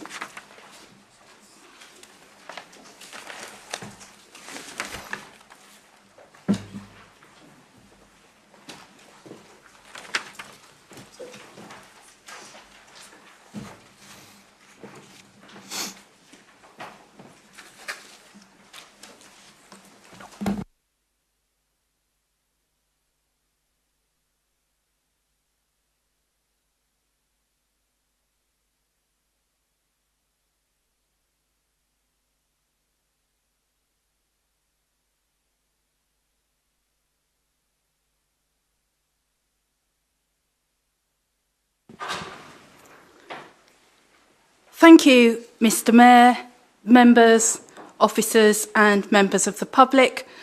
I propose the annual budget for Waverley Borough Council and I have a seconder. I am pleased to put before the Council this evening a robust and prudent budget that has been produced under challenging financial circumstances. I will shortly ask the portfolio holder for finance to draw out the main headlines. This budget is proposed by a Conservative administration that cares about Waverley's community. The budget is based on a sound and sensible medium-term financial strategy that aims to not only protect vital services into the future, but also to improve our offer to residents by being more innovative and collaborative in the way that we operate. We are an ambitious council, and to achieve our aspirations, we need the right staff and the right resources. I'm delighted that we have appointed Tom Horwood as Waverley's new Chief Executive, and he will be leading the charge with our restructured director team to ensure that we have the right talent, skills and motivation in our dedicated staff for the council to achieve great things for our communities in the future. I am immensely proud of what this council and this Conservative administration has achieved over the year, and I want to mention some of the main successes. I am absolutely thrilled that the Brightwell scheme is now set to be delivered and unconditional contracts are now in place between Waverley, the developer and the funder. Yeah. This is a transformative deal for the council, a major milestone for Farnham, the surrounding area and for the council. A multi-million-pound regeneration scheme of a large rundown part of that town and a major boost to the local economy. This is a significant opportunity to give the residents of Farnham new shops, restaurants, a cinema and leisure space. It brings with it 800 plus jobs and 239 much needed homes to Farnham, a huge boost, as I say, to the local economy. Through thick and thin, this Conservative administration has worked to make this happen, and we can all be really proud of this achievement. When we say we will deliver, that is exactly what we do. Now we're talking about the budget tonight, and this major Brightwell scheme is also about supporting Waverley's finances, now and in the future. Waverley received more than £3 million last week, with more to come, plus significant infrastructure spending in the town. In addition, once completed, this scheme is estimated to boost the council's income by in excess of £750,000 per annum. This really will ensure that we can transform our finances positively for the future. Earlier this evening, members adopted Local Plan Part 1. This too is a major step, not just towards taking back control of development in the borough, but in now allowing us to further shape the future of our borough through neighbourhood plans, place shaping, and the implementation of the all-important Community Infrastructure Levy. With the new senior executive structures in place, we can now really focus on shaping and strengthening our external relationships with Surrey County Council, South East Councils, the CCGs and housing associations. The landscape has changed dramatically for local authorities, and now is the time we need to work collaboratively through shared services, partnership working, economies of scale, and really work at ways to access grants and other forms of government funding in association with organisations such as the LEP. We can achieve so much more for our community by joining forces with other public and private organisations who also have residents' best interests at the forefront. Now, much work has been done by the portfolio holders for economic development, engaging with businesses through the Chambers of Commerce, and we're now focused on developing and strengthening our relationships with the town and parish councils. These organisations are at the heart of our community, and effective joined-up working is really important. Our budget has been significantly bolstered by our property investment strategy, and Councillor Hall will cover this crucial part of our business in more detail later. We have approached this in a sensible and measured way, and I would like to take this opportunity to thank the Investment Advisory Board and also the Value for Money Overview and Scrutiny Committee for their work, helping us as we've developed our approach and ensuring sound governance. My thanks also to the officers who have secured for us some excellent property acquisitions over the past year, allowing us to develop a portfolio across the borough that secures office space, jobs, and, in addition, gives Waverey a significant income stream.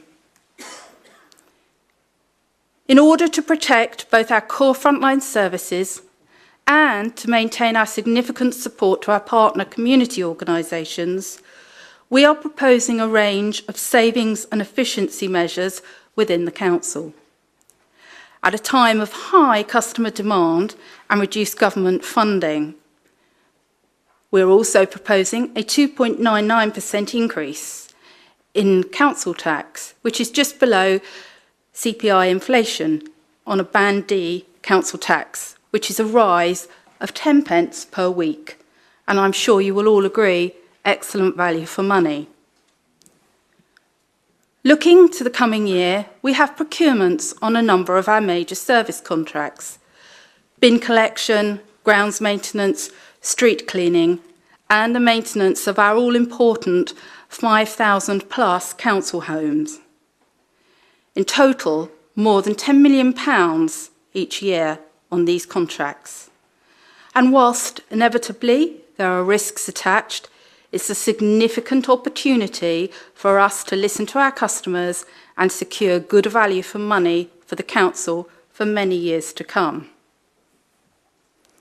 So we are proposing a solid, deliverable financial strategy that will take us into the future, built on efficiency and innovation, not short-term fixes or raiding of the reserves. Mr. Mayor and members, I would now like to just speak briefly on the housing budget. We're committed to improving our council homes and providing new affordable homes in the borough, which are much needed for our residents and their families. We've delivered 37 new homes ourselves over the last 3 years, and currently we have 60 more under construction in Godalming, Cranley and Shamley Green. This is in addition to the multi-million-pound improvement programme at Oxford Ridge. We have also continued to work with housing associations and developers to ensure many more homes are provided in the borough.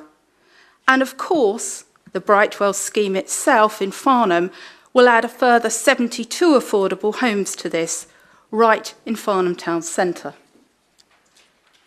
Again, we've had to apply a 1% rent reduction on the instruction of the government. And whilst this has limited the amount of money that we can reinvest in our council homes, the comprehensive review of the HRA finances that we carried out earlier in the year has enabled us to realign the HRA, minimising impact on our tenants. I'm pleased to report that tenant satisfaction has improved in many areas of the service. And I'd like to thank the Housing Portfolio Holder, the Housing Overview and Scrutiny Committee, our housing officers, the Tenants Panel and the Tenant Scrutiny Panel for their excellent collaborative working over the year. And finally, Mr. Mayor, my thanks to the Overview and Scrutiny Committees for their robust scrutiny of the budget. This is an important part of setting our budget, and the reports before you tonight include their comments. I'd like to thank all our heads of service, Mr. Clark and the finance team for their hard work and commitment in delivering both the General Fund and the HRA budget proposals before you.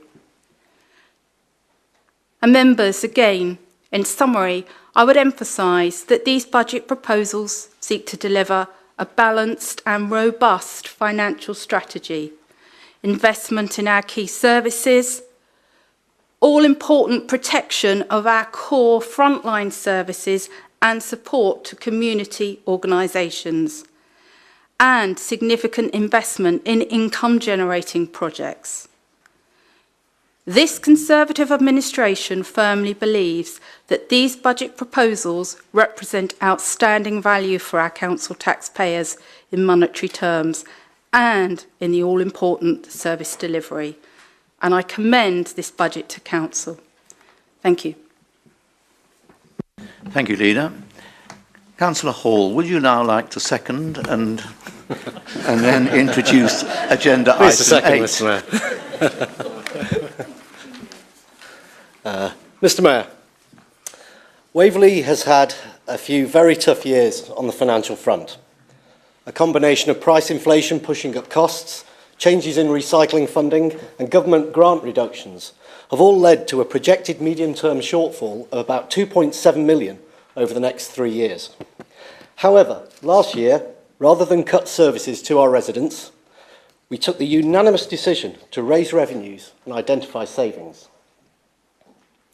We set up the Investment Advisory Board, which identified commercial investment opportunities and added to our income to the tune of almost £750,000. Each portfolio was asked to make savings, and each line of capital expenditure was scrutinised. As a consequence, this year we are in a very different position. Today we can present a balanced budget, which allocates money for our community safety, maintains funding for our community organisations, and allows for the measured expansion and improvement of our services right across the borough.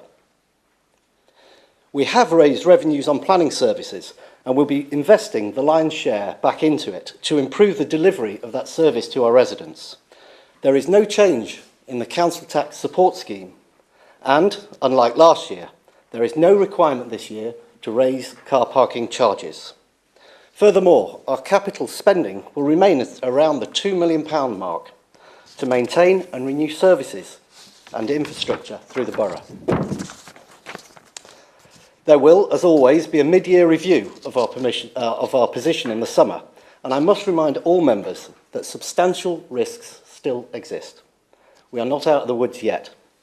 Therefore, we will continue to strengthen and grow the Investment Advisory Board to seek out new opportunities to increase our revenues further. We will continue to campaign hard against a negative government grant, and we will continue to examine our operational costs in search of efficiencies. As you heard from the leader, the Brightwells development has gone unconditional. It's been a very long road, but we did get there. It will provide over 800 jobs, 230 homes, new shops, restaurants, cafes, £2 million in Section 106 money to be spent on infrastructure and extended services in our community. And when built, the extra revenue to Waverey will be in the region of £800,000 a year, securing our services for years to come. On the HRA, as members are aware, there was a reviewed in depth last year, and it has a robust and deliverable long-term plan in place. For the next financial year, we're required to reduce rents again by 1%, which obviously leads to a reduction in our total revenues. However, given the reduction in revenue, we have still managed to spend £21 million on new builds in the last 3 years, with a further £15 million proposed in the budget report. We have managed to freeze staff costs, and we have confidence that our capital reserves will last between 3 and 7 years. The HRA in the future may need to borrow to build, but until there is financial clarity on the rental income, this currently remains on hold. The HRA is broadly in good financial shape. We eagerly await central government's formal decision on rent rises. Once we have clarity on this, it is likely a full review will be conducted to determine what level of resources can be reallocated within the current budget. Mr Mayor, just to say a word on the council tax rise. The total Band D for Waverey is £1,882, of which Waverey just takes £177, or around 10%. Surrey County Council takes roughly 75% of that amount. This year, Waverey has increased by 3%, compared with towns and parishes, which have increased by approximately 6.5%, Surrey, who have increased by 6%, and the police, who have increased by 5.3%. Our rise is therefore modest and in line with our requirements and inflationary pressures. So today, Mr Mayor, we're in a position to present a balanced budget. And I would like to personally thank the officers and the members who have worked tirelessly to make this happen. It has been tough. There have been challenges. There are still risks. But with your support, members, this Conservative administration is ready to face anything that comes our way and fight to protect the services that we provide to our residents. The proposed budget is balanced, fair and robust, and I urge you all to support it. Thank you, Mr Mayor. Thank you, Councillor Hall. Councillor Hyman.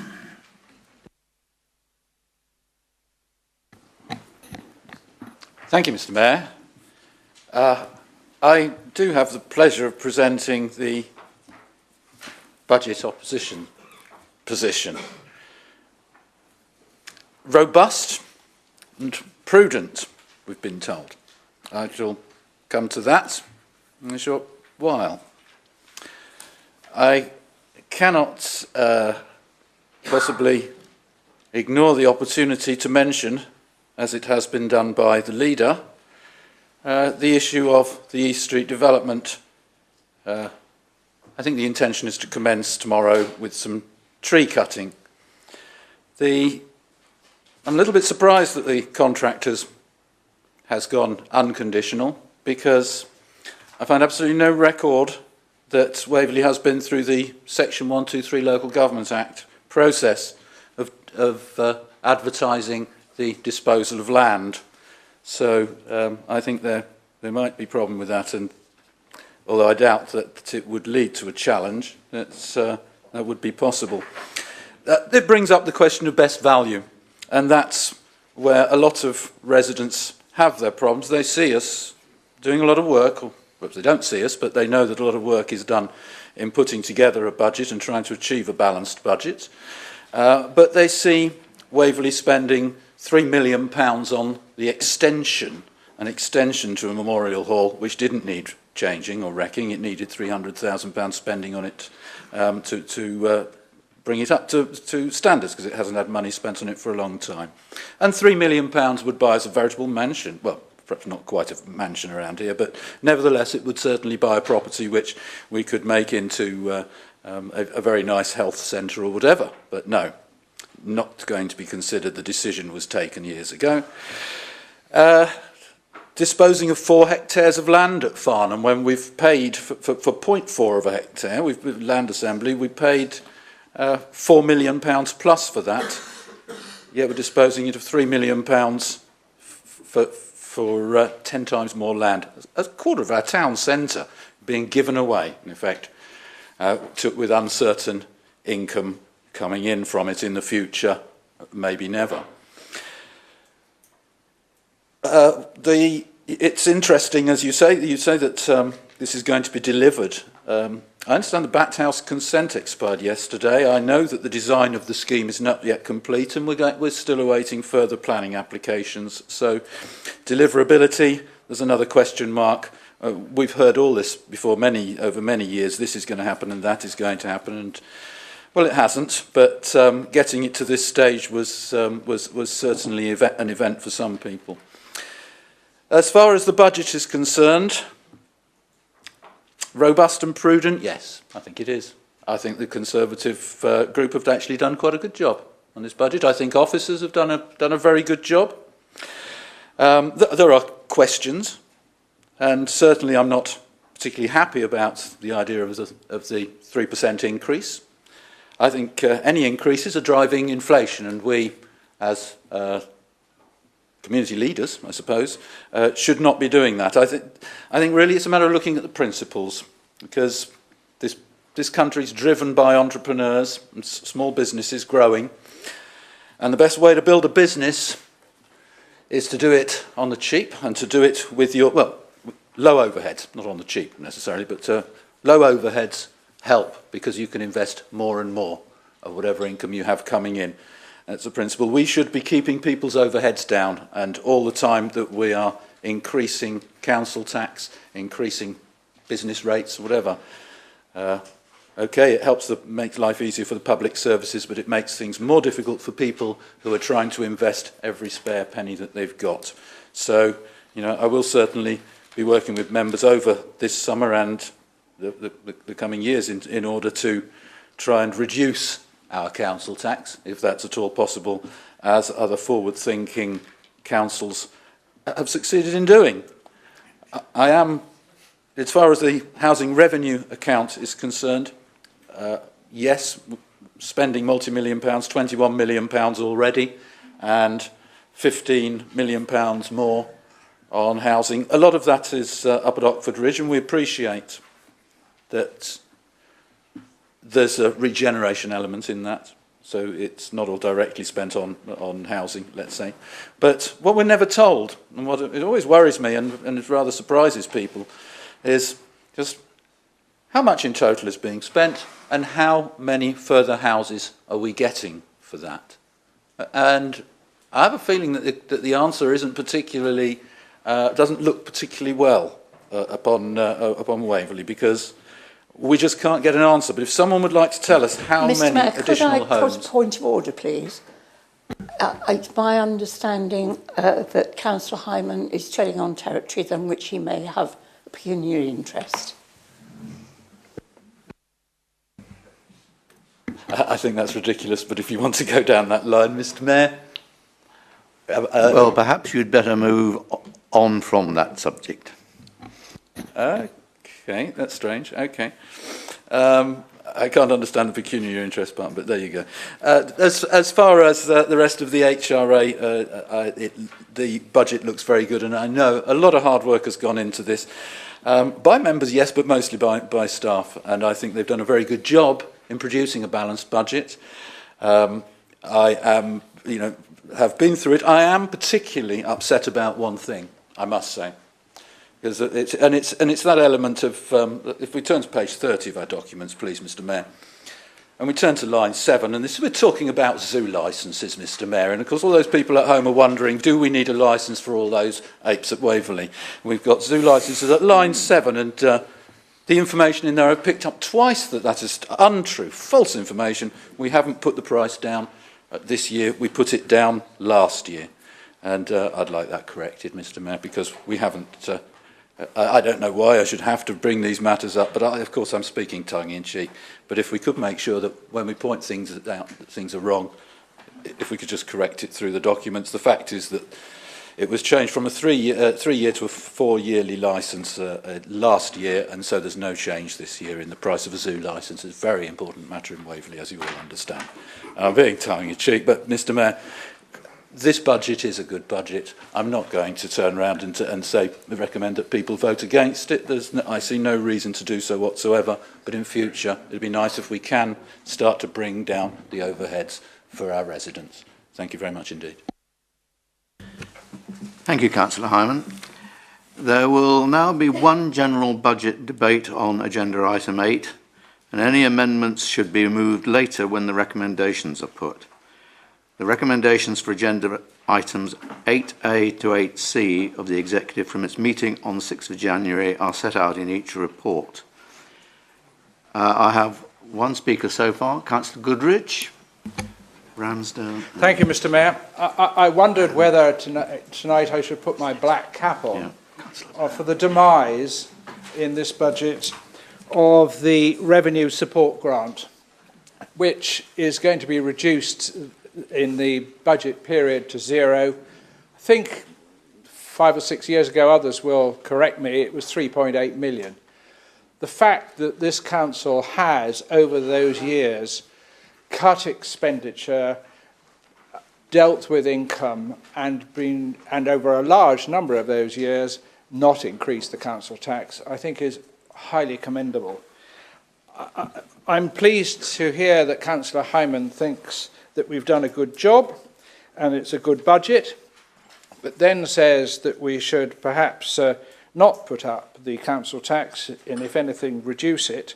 And, of course, the opposition never seem to come up with the ideas of where they can save, for example, 278,000 if we didn't put the council tax up. Where would they cut the expenditure from? We never get that. We just get it would be jolly nice not to, and in future years it would be nice if we could reduce it, wouldn't it?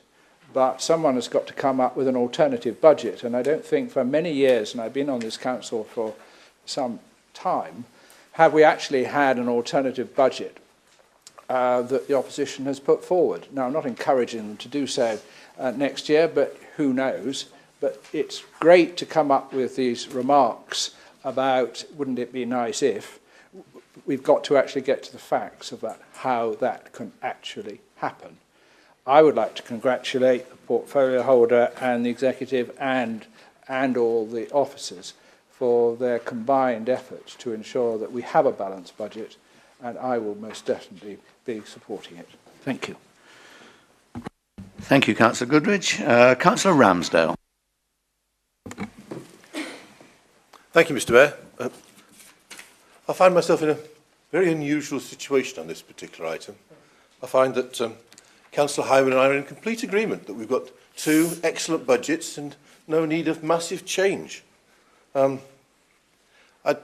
share Councillor Goodwin's concern that we don't seem to be receiving any specific suggestions, yet you did say there were cuts we could make in overheads. Well, I'm sure Councillor Hall would be delighted to know just where and when and how.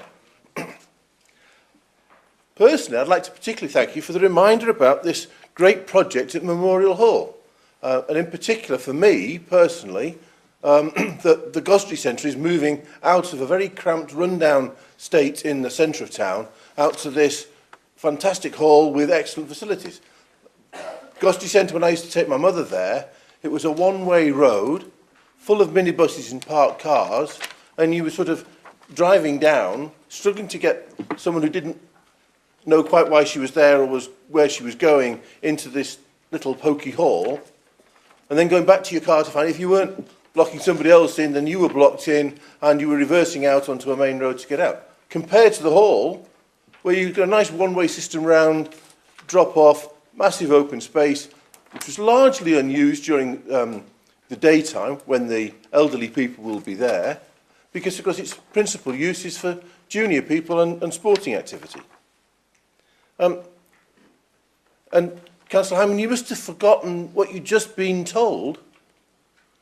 There's an income stream of £800,000 per year analysed and expected to come out of East Street or Brightwells.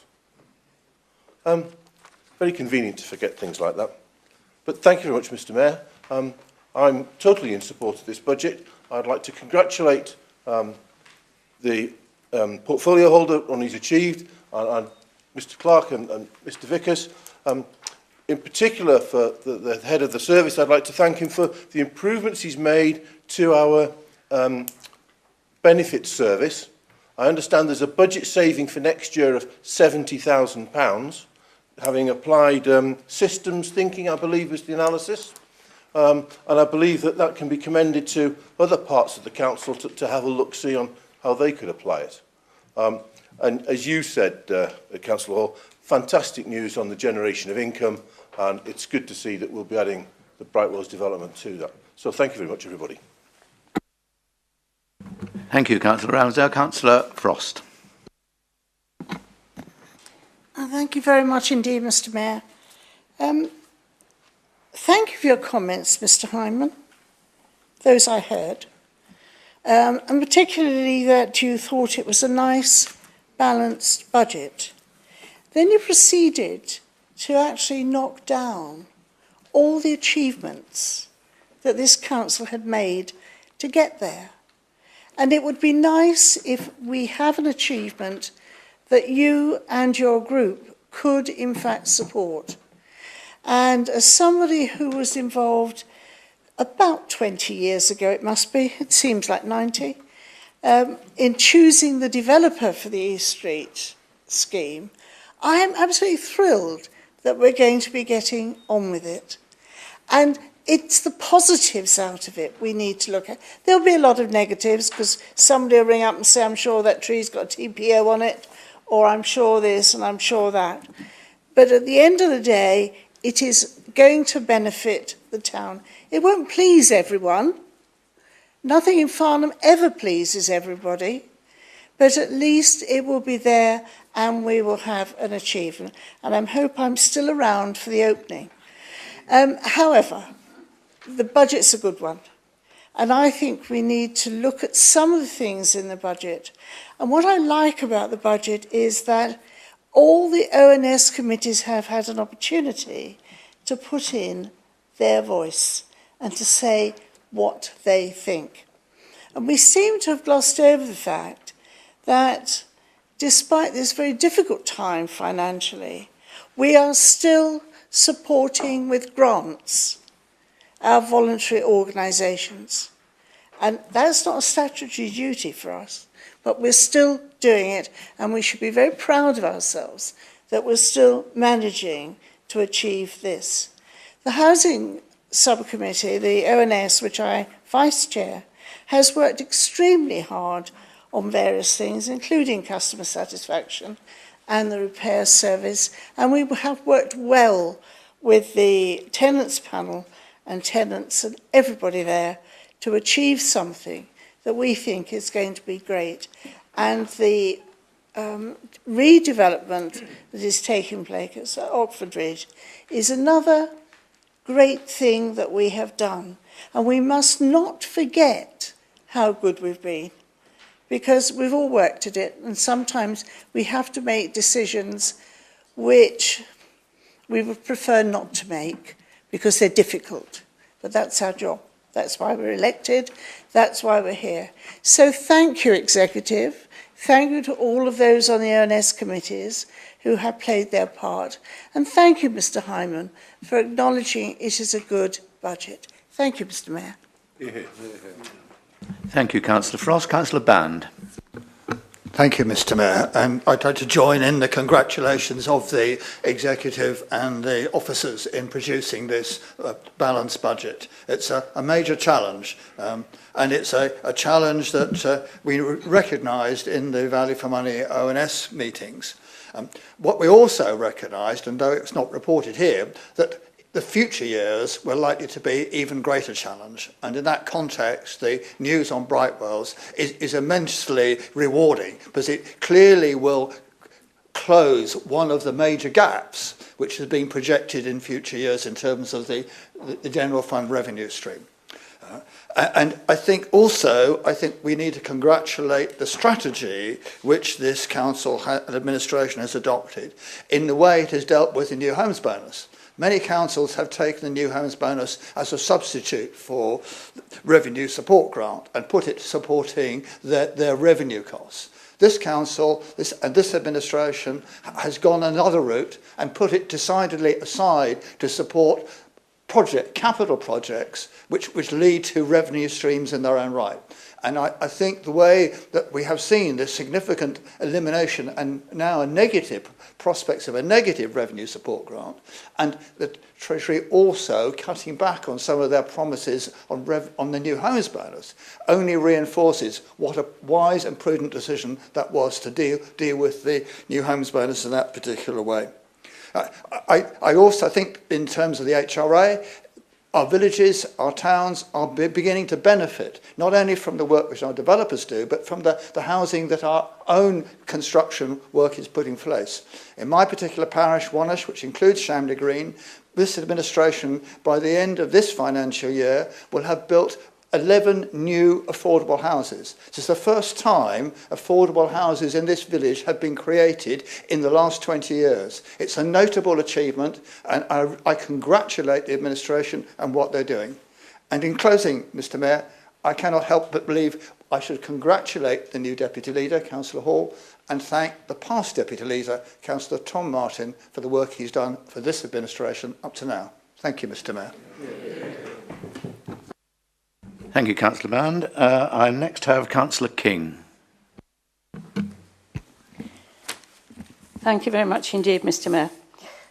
This time last year, I didn't think I'd be standing up today saying how well the HRA had done and how pleased I am that we now face a much more secure financial future than we did.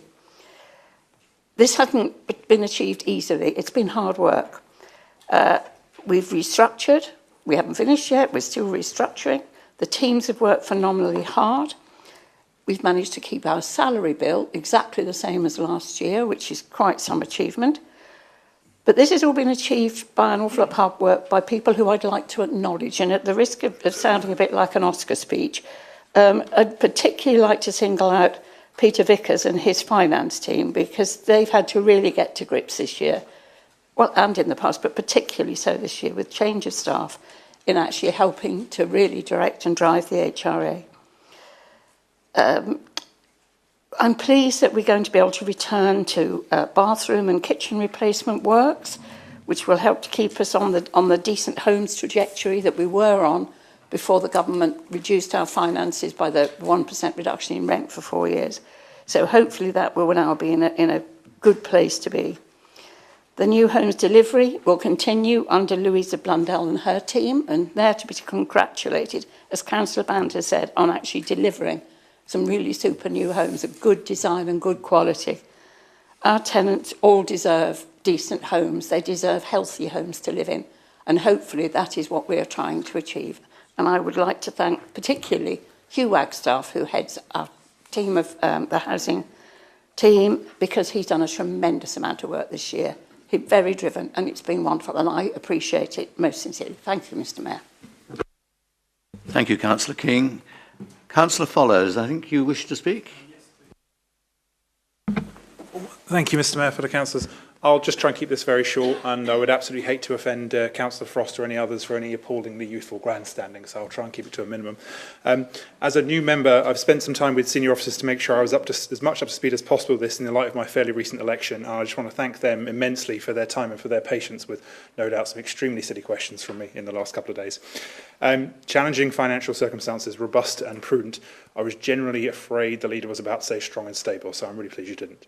Certainly with Brightwells, as with other investments, increasing our exposure to external market risk does moderately concern me. I think the assumption of revenue streams from those areas, when we see high street shop closures, particularly restaurants in recent days elsewhere, does lead to some questions, I think, about where we're getting some of that money to address that shortfall in the long run. So much of the addressing of that budget shortfall is dependent on those returns meeting expectations.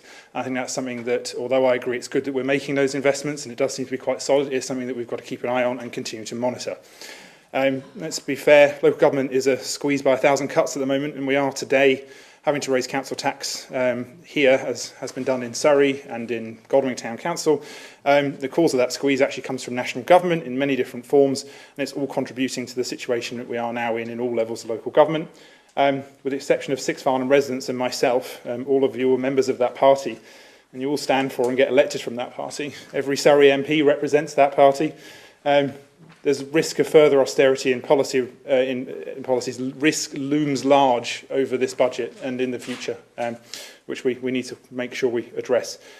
We all can't shrug off and not blame the national government when it's convenient, and I would like some members, either in this chamber now or at some point in the near future, to explain to me and to the residents of Waverey what they're doing to challenge their party nationally on these subjects, and particularly what our local MP is doing to address these subjects, to actually to fix the underlying problem of local government funding. In general, the position we're in is not an enviable one. In a similar situation in Godalming Town Council, I did vote along with the budget, and I intend to do so tonight. Thank you. Thank you, Councillor Follows. I don't have any other speakers. No. So, Leader, would you like to sum up?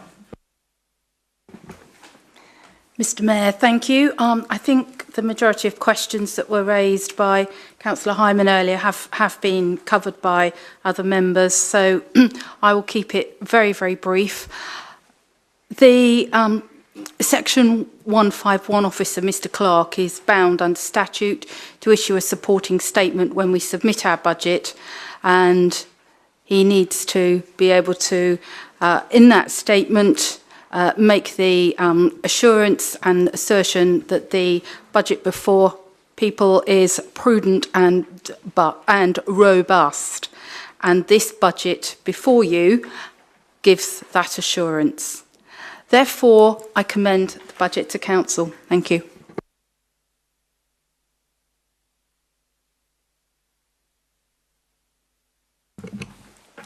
Members, there is a requirement for a recorded vote to be taken at budget meetings. Are members happy to consider all 3 sections as one vote?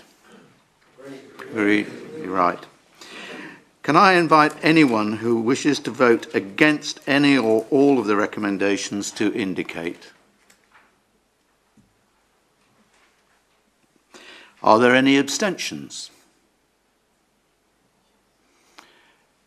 In that case, can we take it then that the budget is approved unanimously? Very good.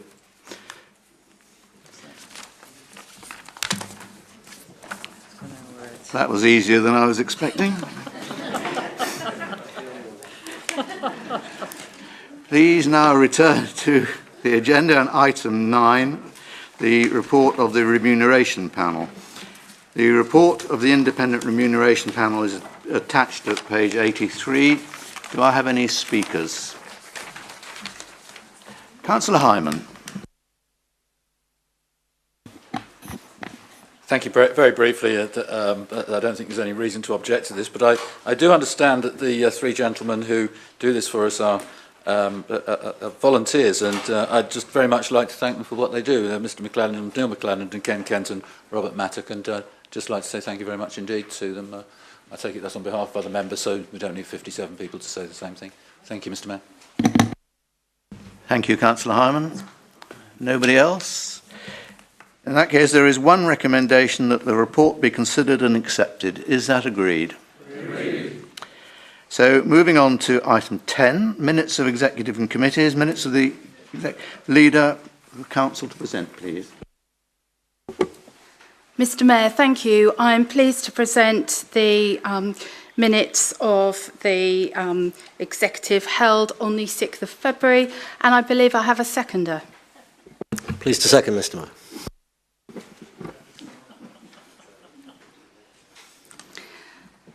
Thank you. Mr Mayor, there are a number of recommendations as part 1 of this agenda.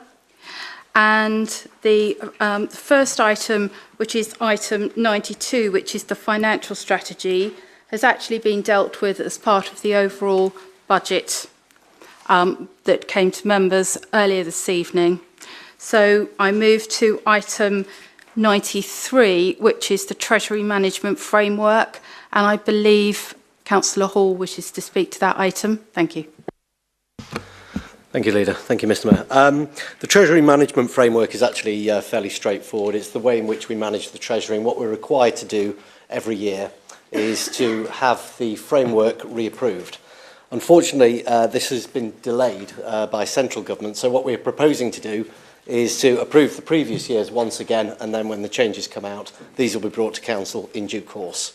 The Treasury activities are predominantly money market deposits of fairly high credit.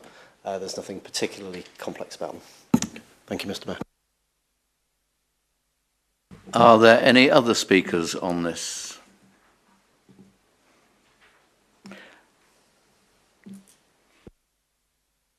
Leader, would you like to sum up? Mr Mayor, I think Councillor Hall has covered this very eloquently. I'd like to move to the recommendation with your agreement. Thank you. Right, members. The recommendation 28 on page 105, is that agreed? Agreed. Moving on to the annual pay policy. Mr Mayor, item 94 on the agenda is the annual pay policy, and the Localism Act of 2011 requires that all public authorities publish an annual pay policy statement, and the Council is therefore required to adopt the annual pay policy statement each year and not permitted to depart from the policies that are set out in it. This is very much an administrative policy, but nonetheless an important one that needs to come before Council this evening, and there is again one recommendation with that. Thank you. Do we have any speakers? No. Right. If you don't wish to add anything, Leader, we will move to the recommendation on page 105. Is that agreed? Agreed. Funding for voluntary sector organisations. Mr Mayor, thank you. We've talked earlier in our budget setting about the all-important funding for our voluntary organisations across the borough, and I think we all agree, cross-party, that that is absolutely crucial.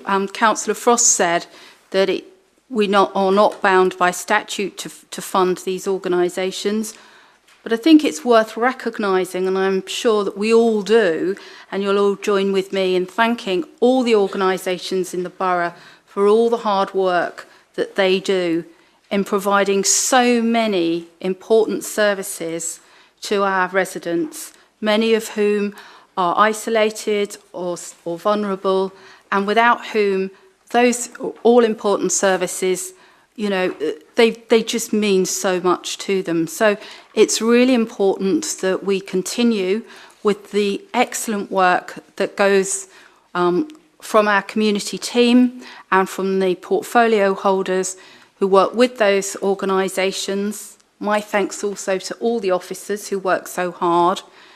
We've got a number of service level agreements in place, certainly with all the major organisations now, which ensures that they really are accountable, and we work with them to ensure that the money that they receive is used appropriately and really used to deliver the services that are required and that we want for our residents. The executive confirmed overall funding of over £680,000. I'd like to take the opportunity to thank the Overview and Scrutiny Committees, because I know they've also done a lot of work on this. But I mean, I think realistically, summing this up, it's a huge amount, a very significant amount, and really does demonstrate the commitment of this administration and this council to all our voluntary organisations. And as I say, I personally would like to give them a vote of thanks. Mr Mayor, there's one recommendation with that item. Are there any other speakers? In that case, we will move straight to the recommendation on page 111. Is that agreed? Agreed. WBC, present. Mr Mayor, thank you. Item 96 is the prevent strategy, and I think Councillor Denis wanted to speak to that item. Thank you. Thank you, Mr Mayor. I'll keep it very brief. The government's prevent strategy has a number of objectives. It's all part of Contest, which is the national strategy, and prevent is about preventing radicalisation. The document talks about our responsibilities. That's our responsibilities as a council, as members, as contract holders, and our volunteers. It's a document that we should be complying with. It's very similar to the safeguarding, which lists about our responsibilities and what we should be doing with any notifications. So I commend my colleagues to support this document. Thank you, Mr Mayor. Thank you, Councillor Denis. Councillor Frost. Thank you very much, Mr Mayor. I do agree with Councillor Denis. This is a very important part of safeguarding. And I'm not quite sure, so forgive me, members, if you think I know all about this. She's trying to teach me what I already know. But I do feel it's so important that we should consider some additional training or things that we can do as councillors to be aware, ought we to be aware of going into schools and what's happening in schools, etc. I don't want to go into it in some depth, but I do think that we ought to know more about it so that we can talk with confidence within our communities about what prevent means and how this council is trying to help in the fight against terrorism. Thank you, Mr Mayor. Thank you, Councillor. Any further speakers? Sorry. Leader, do you wish to? Mr Mayor, thank you. I just wanted to come back on the excellent point raised by Councillor Frost, and just to clarify that we will actually be coming out, or Democratic Services, should I say, will be writing out to you with details of training that is planned. As you say, very much needed. Things are changing all the time, and that's something that is really important. So thank you for raising that point. Right, members, the recommendation 31 is on page 112. Is that agreed? Agreed. Leader, review of scheme of delegation. Mr Mayor, thank you. Taking us back to April of last year, just to set some context here, we approved at full council and adopted a new scheme of delegation for council. And when we did that, we agreed that the scheme would be monitored and reviewed on a regular basis. And a number of initial amendments were put forward by the Standards Panel back in June of 2017 and subsequently agreed by Council. Now, the Standards Panel, led by Councillor Goodridge, met a couple of weeks ago and undertook a further planned review of the scheme. And as a result of that meeting, you have before you a number of further amendments in your papers today. In response to feedback, these include a number of changes relating to planning, and in particular the provision within the scheme for members wishing to call in planning applications for consideration by committee. Can I just say a personal note of thanks to the Standards Panel, who've worked really effectively with officers to put forward what I'm sure members will agree are very sensible and helpful proposals. And you will see from your papers that there are three main changes that are being put forward tonight: to give the head of planning a greater degree of general discretion, supporting late call-ins where there are sound planning reasons; that applications that generate 5 or more objection letters or letters of support will not be agreed by way of delegated authority unless the ward member confirms they are happy that is the case; and Thirdly, that for complete clarity, the description of what should go to a joint planning committee that's contained within the council's constitution will also be included within the scheme of delegation. Mr. Mayor, thank you. Thank you. I have one speaker, Councillor Goodrich. Thank you, Mr. Mayor, and I would like to thank the Standards panel for the work they did, and the officers. A lot of what I was going to say has been covered, helpfully, by the leader, but particularly to draw your attention to page 169 of your papers, which does set out the planning matters. I think this is a very important change. I think the pendulum had swung too far on the scheme of delegation for planning applications that come in our wards. And this hopefully rectifies the situation and gives more clout to ward members to ensure things don't happen unbeknown to them below the radar. So I think I commend the amendments to you and congratulate the executive on endorsing all the alterations that we had put forward. And this is a continuing operation because I think we've asked in 6 months' time, we'll look at it again. And then and if members have any other suggestions on how we can improve things, we are very open to discussion and to consider such matters. Thank you, Mr. Mayor. Thank you, Councillor Goodrich. Anybody else? No? Oh, yes, Councillor Byam. Thank you, Mr. Mayor. Well, this problem of delegation is something that's created quite a lot of angst among many of us, and I brought it up substantially on a few occasions. I'm still a little concerned in the sense that quite often the planning officers are under quite a lot of pressure. They have an extensive workload. 21 days from the time the application, any application is registered. Quite often, I think you'll find the officers actually haven't got down to really understanding what the application's about, and therefore whether they're going to be considering approval or indeed failure. So I'm still feel that it's a tight schedule and doesn't therefore give us the opportunity as members to ask the officers questions about a particular application and get any reasonable, and we're not asking to tell them exactly what they're doing because that's not our job, but to understand whether it's worthwhile us considering calling in or whether we ought to be doing that. So I think that's just a comment that needs to go back. It can't be answered tonight, I don't think. It's just a concern that I have. Thank you, Councillor Byam. Yes, Councillor Isherwood. Thank you, Mr. Mayor. Just a word of thanks to the Standards panel for having listened to many members' comments and producing their report so quickly.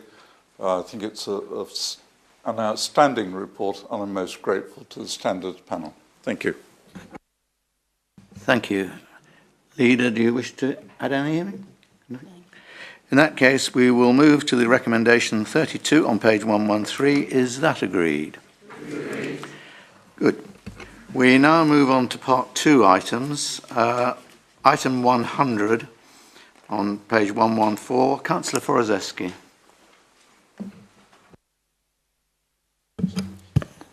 Thank you, Chairman. Following on from a very interesting housing forum hosted by Carol King, very informative.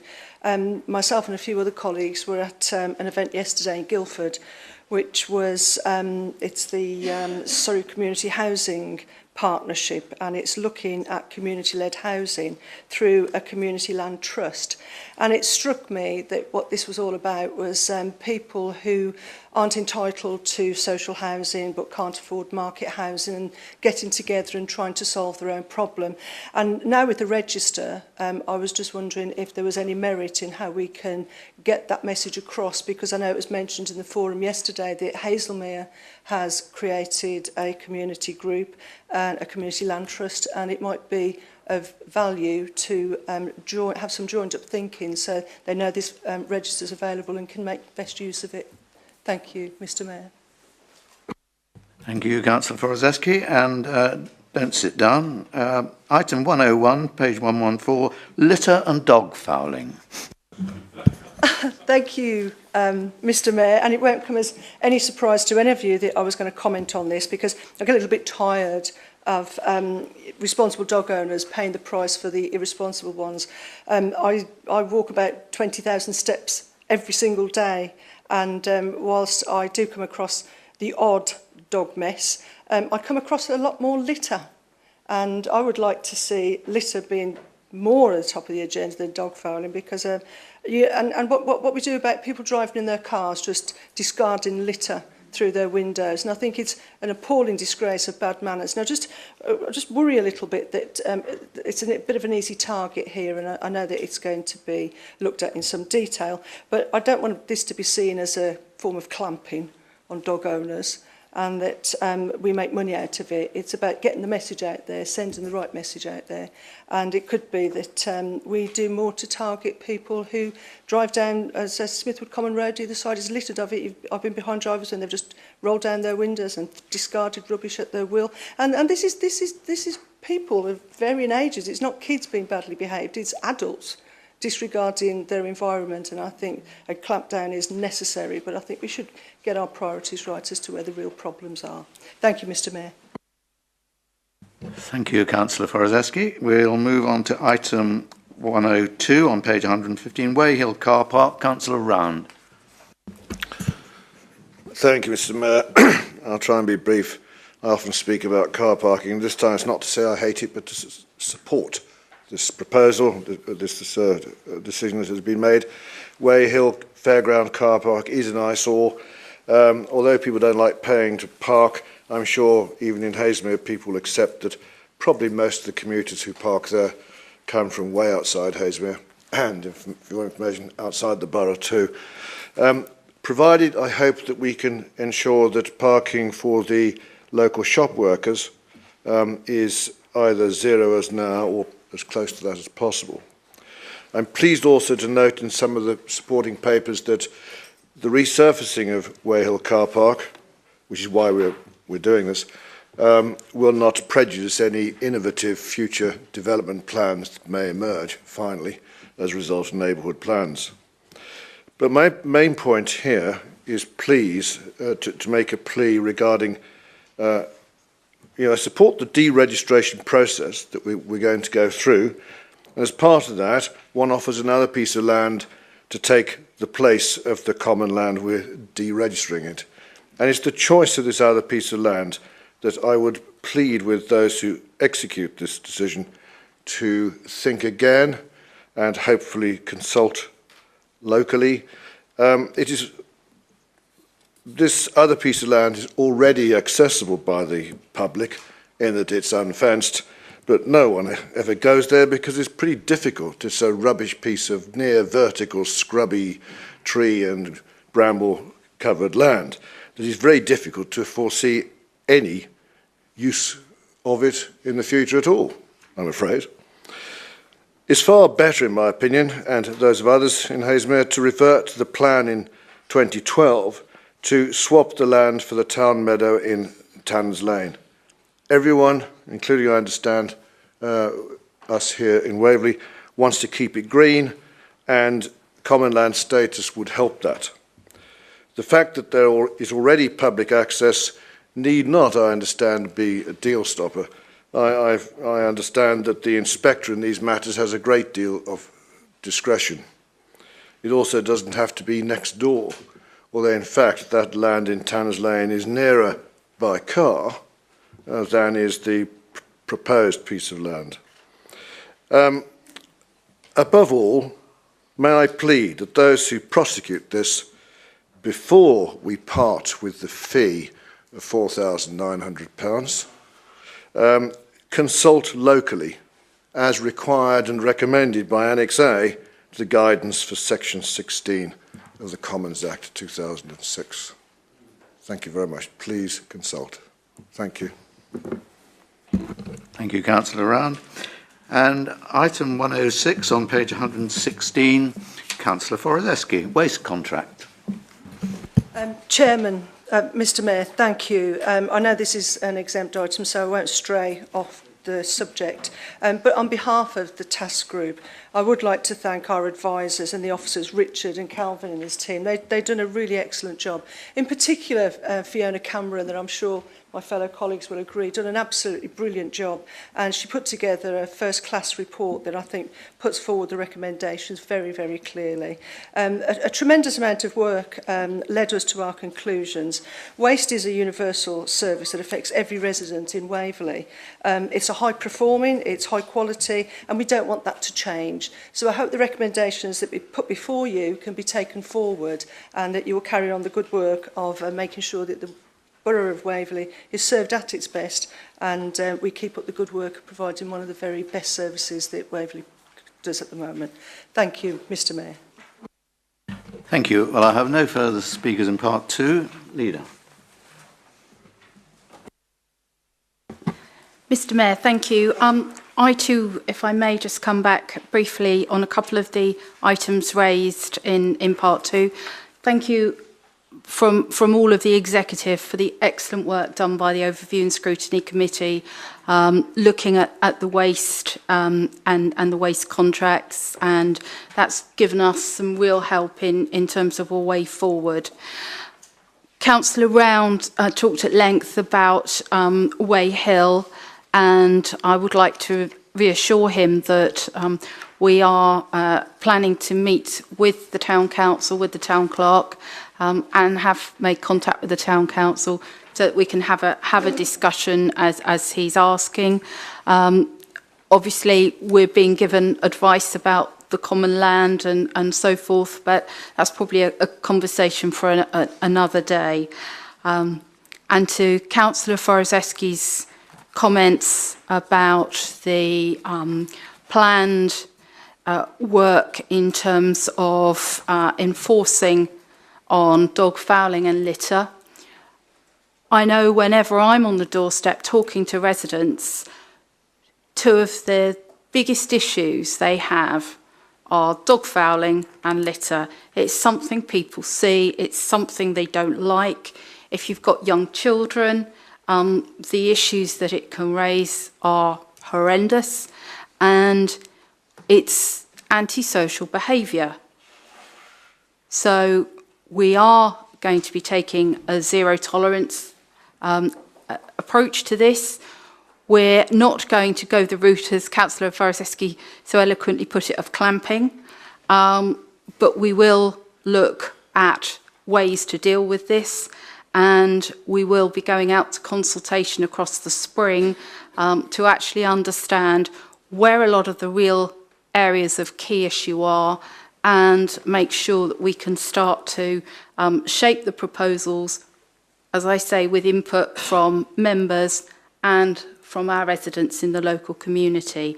But I see this as an excellent way forward for those irresponsible people out there who are causing a real blight to our borough.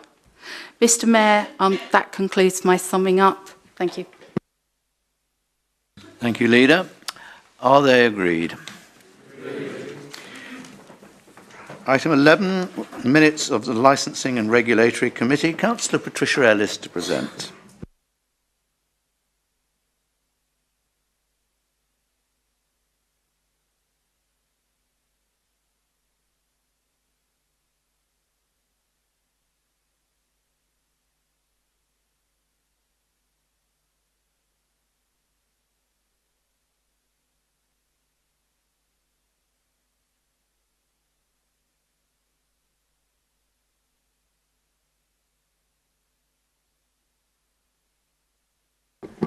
Thank you, Mr Mayor. I'm pleased to present the minutes of the licensing and regulatory meeting that was held on the 19th of December 2017. Do I have a seconder, please? Mr Mayor, I'd like to second. Thank you, Councillor Upton. This item is for noting, and there are no associated, recommendations. That concludes the minutes. Is that agreed? Thank you. I'm also now pleased to present the minutes of the Licensing and Regulatory Committee that was held on the 15th of January 2018. I believe that I have a seconder. Mr. Mayor, I second also. Thank you. Are there any speakers on the Part 1 item relating to the Hackney Carriage and Private Hire Policy Review relating to the Surrey-wide and Waverey consultation? It appears not. Thank you. There are two recommendations on page 184. Are they agreed? Agreed. I'd like to take the opportunity to thank the officers, the members and the residents who, for their hard work that contributed to the consultation and the policy document. Thank you. I have received no request to speak on items in part 2 of the minutes, and that concludes my minutes. Are they agreed? Agreed. Thank you. We'll then move on to item 12, which is the minutes of the Standards Panel. Councillor Michael Goodridge to present. Thank you, Mr. Mayor. Thank you, Mr. Mayor. I have pleasure in presenting the report of the Standards Panel, the meeting held on the 29th of January 2018, and I have a seconder. There's one item in Part 1 relating to the Audit Committee terms of reference. The Audit Committee themselves looked at their terms of reference and wished to make it more fit for purpose, and the Standards Panel went through it and were happy to endorse those and recommend that those amendments to their terms of reference be put to Council. Are there any speakers on this item? No. Well, the recommendation is on page 8. Sorry, recommendation 8 is on page 267. Is that agreed?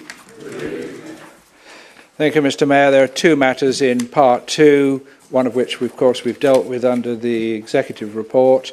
I've had no notice of any questions under Part 2, and that concludes my report. Are they agreed? Agreed. Right. There is only one more thing, I think, on the agenda. Changes to committee memberships. There have been a number of changes to committee memberships, and these are set out as at agenda item 13 for information. Are they noted? I don't think there's any need to exclude the press and public. So that concludes our meeting, but it would be wrong for me to finally bang the hammer without reminding you that Emma McQuillan will be leaving us shortly. She's leaving to organise the Caravan Club and those endless convoys on the holiday routes.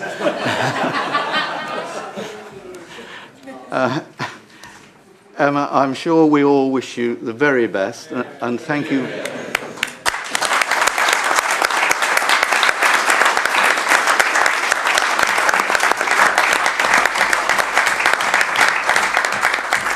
And thank you for all your hard work, and on a personal note, thank you for all the help you gave me as Chairman of Licensing. So, I'll just remind JPC members, check your emails tomorrow. Time for a drink. Please rise whilst the Mayor leaves the chamber.